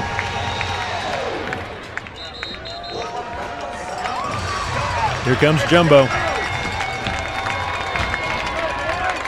You could probably get them offside, too, if you wanted to. I mean, if you could get your guy, because they're running in the middle. Here we go. Hand off to Lincoln Bright. I think we got whistles. What do we have? Timeout, or is there a flag? Very back official. What is he saying? How many they got out there for Lawrence North? Too many men on the field, I believe, against Lawrence North. They got ready. 1 too many. Yep, number 11's getting ready. Oh. Do they have 12 players on the field? If so, that's what, half the distance? It'll be at the 1.5-yard line. We half the distance. How much time is on the clock? It should be 19, 18.6. We lost 0.4. They should reset it to 19. But it should now will be at the should be 1.5. Yeah, 1.5-yard line. 1 too many players on the field for LN. Jumbo package in for Center Grove. Oscar Sloan hands it off to Lincoln Bright. Goes up and over the top. And it's a touchdown! Touchdown, he's Trojans. in! They made it! Lincoln Bright scores! Jumbo package. Lincoln Bright. Lincoln Bright. Wow, what a great drive there by the Trojans. He got airborne, up and over. Great job by Eric Moore and his coaching staff. Not panicking.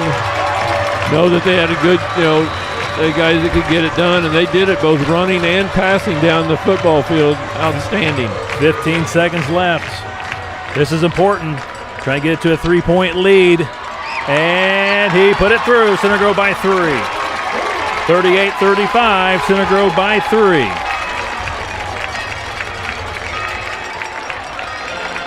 How about that? Lincoln Bright, what, his second score offensively? Yep, 3rd overall, didn't he? And 'Cause he had 3rd. the pick 6 there against Ben Davis. Okay, what's the timeout situation with LN? 2. They 2 have timeouts. 2.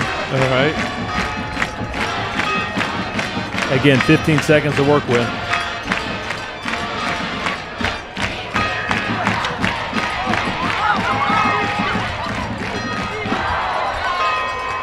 What a drive by the Center Grove Trojans. What a great drive right there. A lot of running, really. No, that's what having those timeouts, like Ted said, allows you to run the football when you need to. You see the look. Lawrence North started bringing some pressure. That little draw play set us up nicely inside the 5-yard line. I got a feeling I know who the player of the game is going to be tonight. Although Lincoln Bright maybe, but 25's having himself a night tonight. He sure is. Glad to see him back. I coach his little brother in some T-ball this past year, and I can promise you he's just as good of an athlete. Jace Biggerstaff is his name.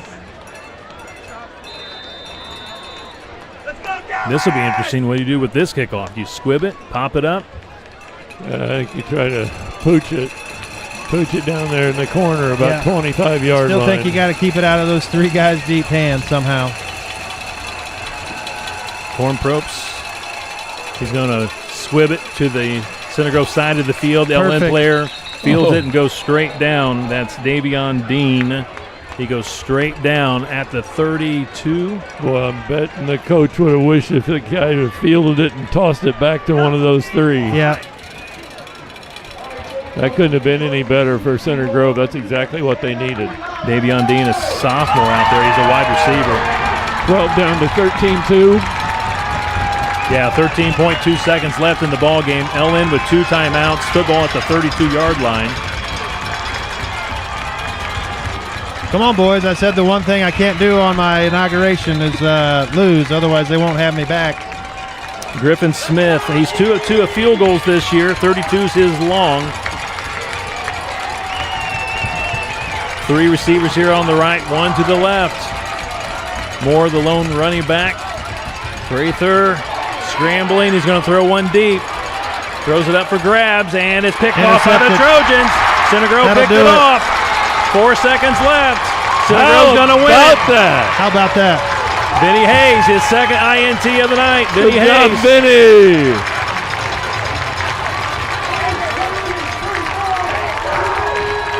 Wow, the defense comes up big.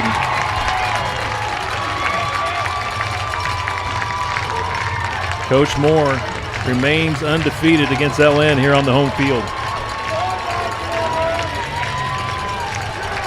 Well, that was a great job by a lot of people right there. The defensive team, the offensive team driving that football down the field, not panicking, taking the runs when they had the running plays off opportunity, passing when they need to, and winning when they love to. That'll do it. Sloan takes the knee. And that's the ball game. 38-35. The Center Grove Trojans victorious. What a bounce-back win after their first defeat last week to Cathedral to beat a really good Lawrence North team, a team they could face in the Final Four. And you think of how many injuries and guys that stepped up, just like Biggerstaff coming back tonight to come after he'd been hurt, and he had just an outstanding game. But a great job by everybody, including the coaching staff, who made some great changes to make the game winnable as they did there at the end. Center Grove has not lost at home to a MIC team since September 14th, 2018. That was North Central. They dodge a bullet here tonight, beating a really good Lawrence North team. And the Trojans now will wrap up the regular season next Friday at Bloomington South against the Panthers and Lawrence North. They'll go back home next week to play the Pike Red Devils. Stay tuned. We'll return with our post-game show presented by Duke Homes. What a ball game. 38-35 your final. CG by 3. Got it done in the final minutes of this ball game. This is CG Football presented by IU Health.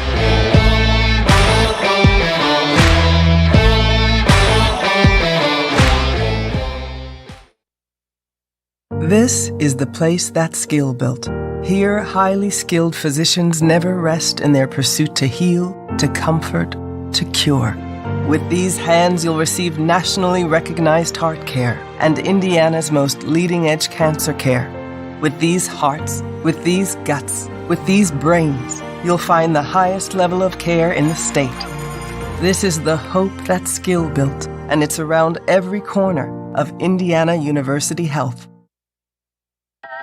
Some people spend all day washing and buffing their ride to shiny perfection by hand.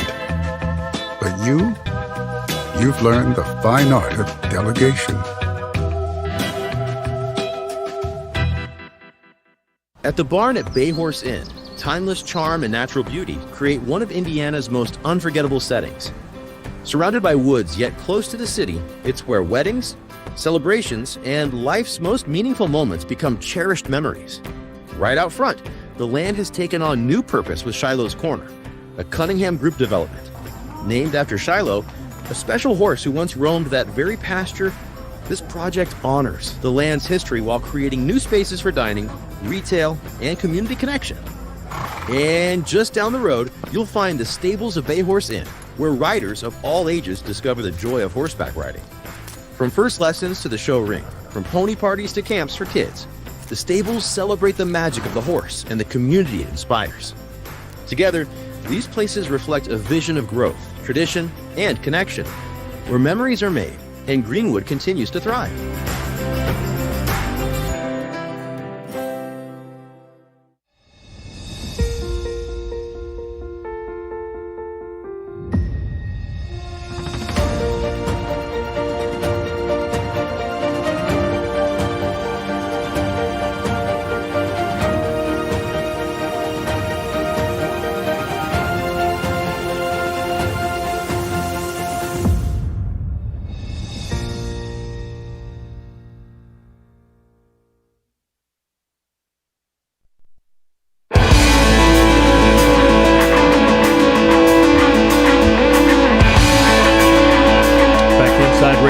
Stadium, final time tonight. Center Grove comes back, gets it done, 38-35. Great play calling by Coach Moore, Coach Siderwitz, and the staff down the stretch. Really no panic with this team. JB, again, the blocking was superb. They had the timeouts. They could run the football, and that's what they did. And Biggerstaff was so good in tonight's ball game, having him returning, sharing those runs with Tilton in the backfield, and we felt like what Biggerstaff did tonight in his return, that he's our Texas Roadhouse player of the game tonight. No, definitely good to have 25 back in the lineup tonight. Glad to see him healthy, running hard. He's done a nice job this season. Thought the offensive line did a nice job opening things up front for him. Tilton even, when he got his chance.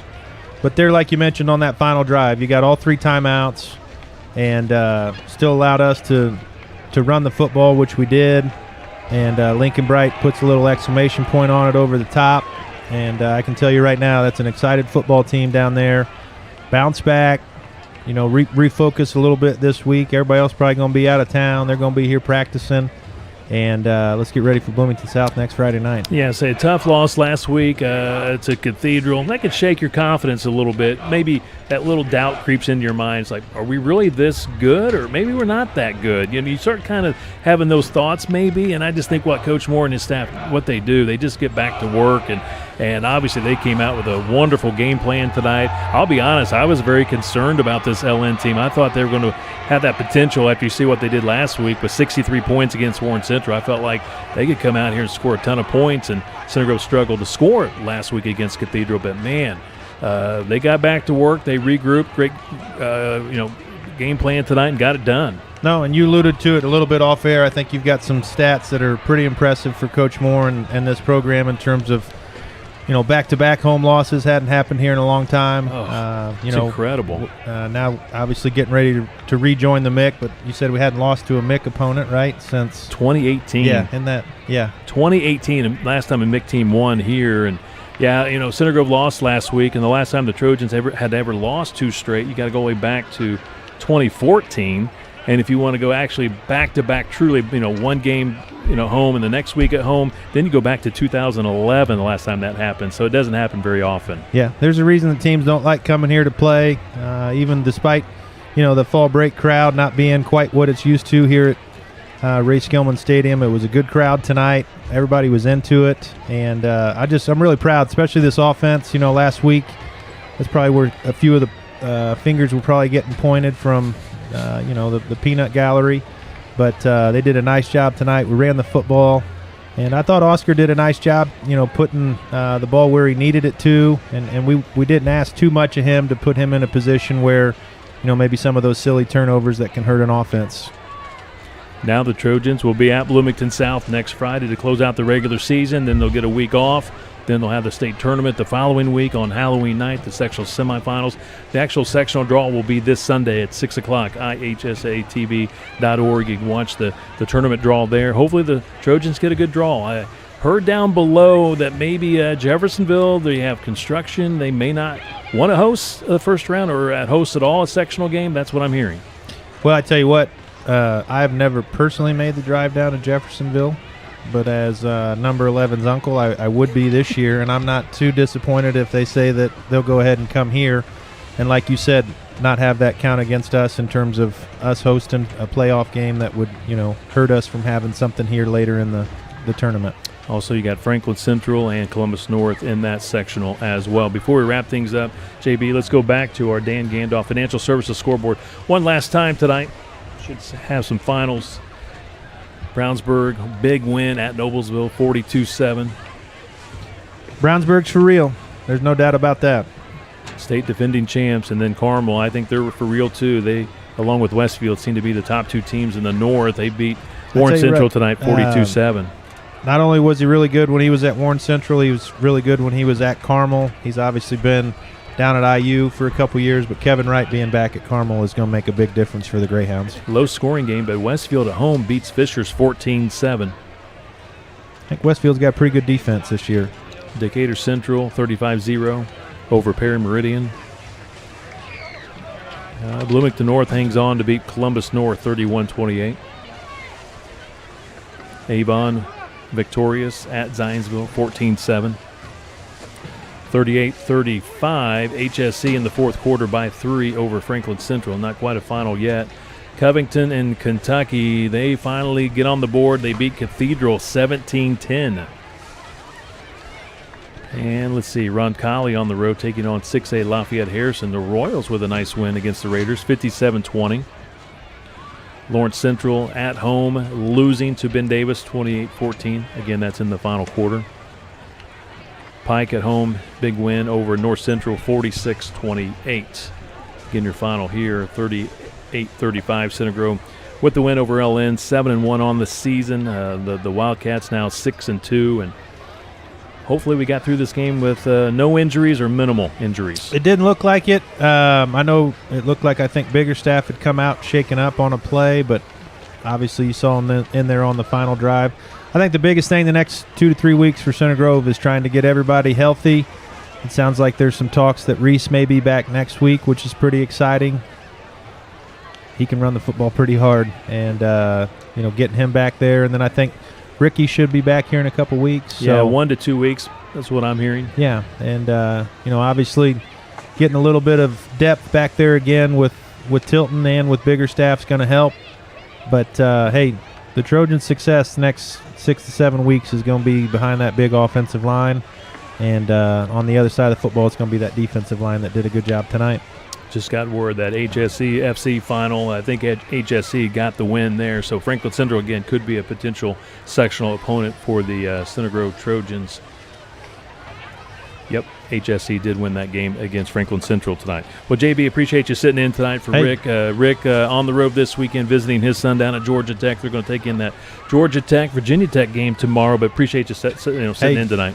Hey, thank you so much for having me. I told somebody it took me 1 second to reply yes to your offer of doing this. And as you guys well know, you guys do a great job on this production, and Center Grove's lucky to have you do all that you do for us. So thank you.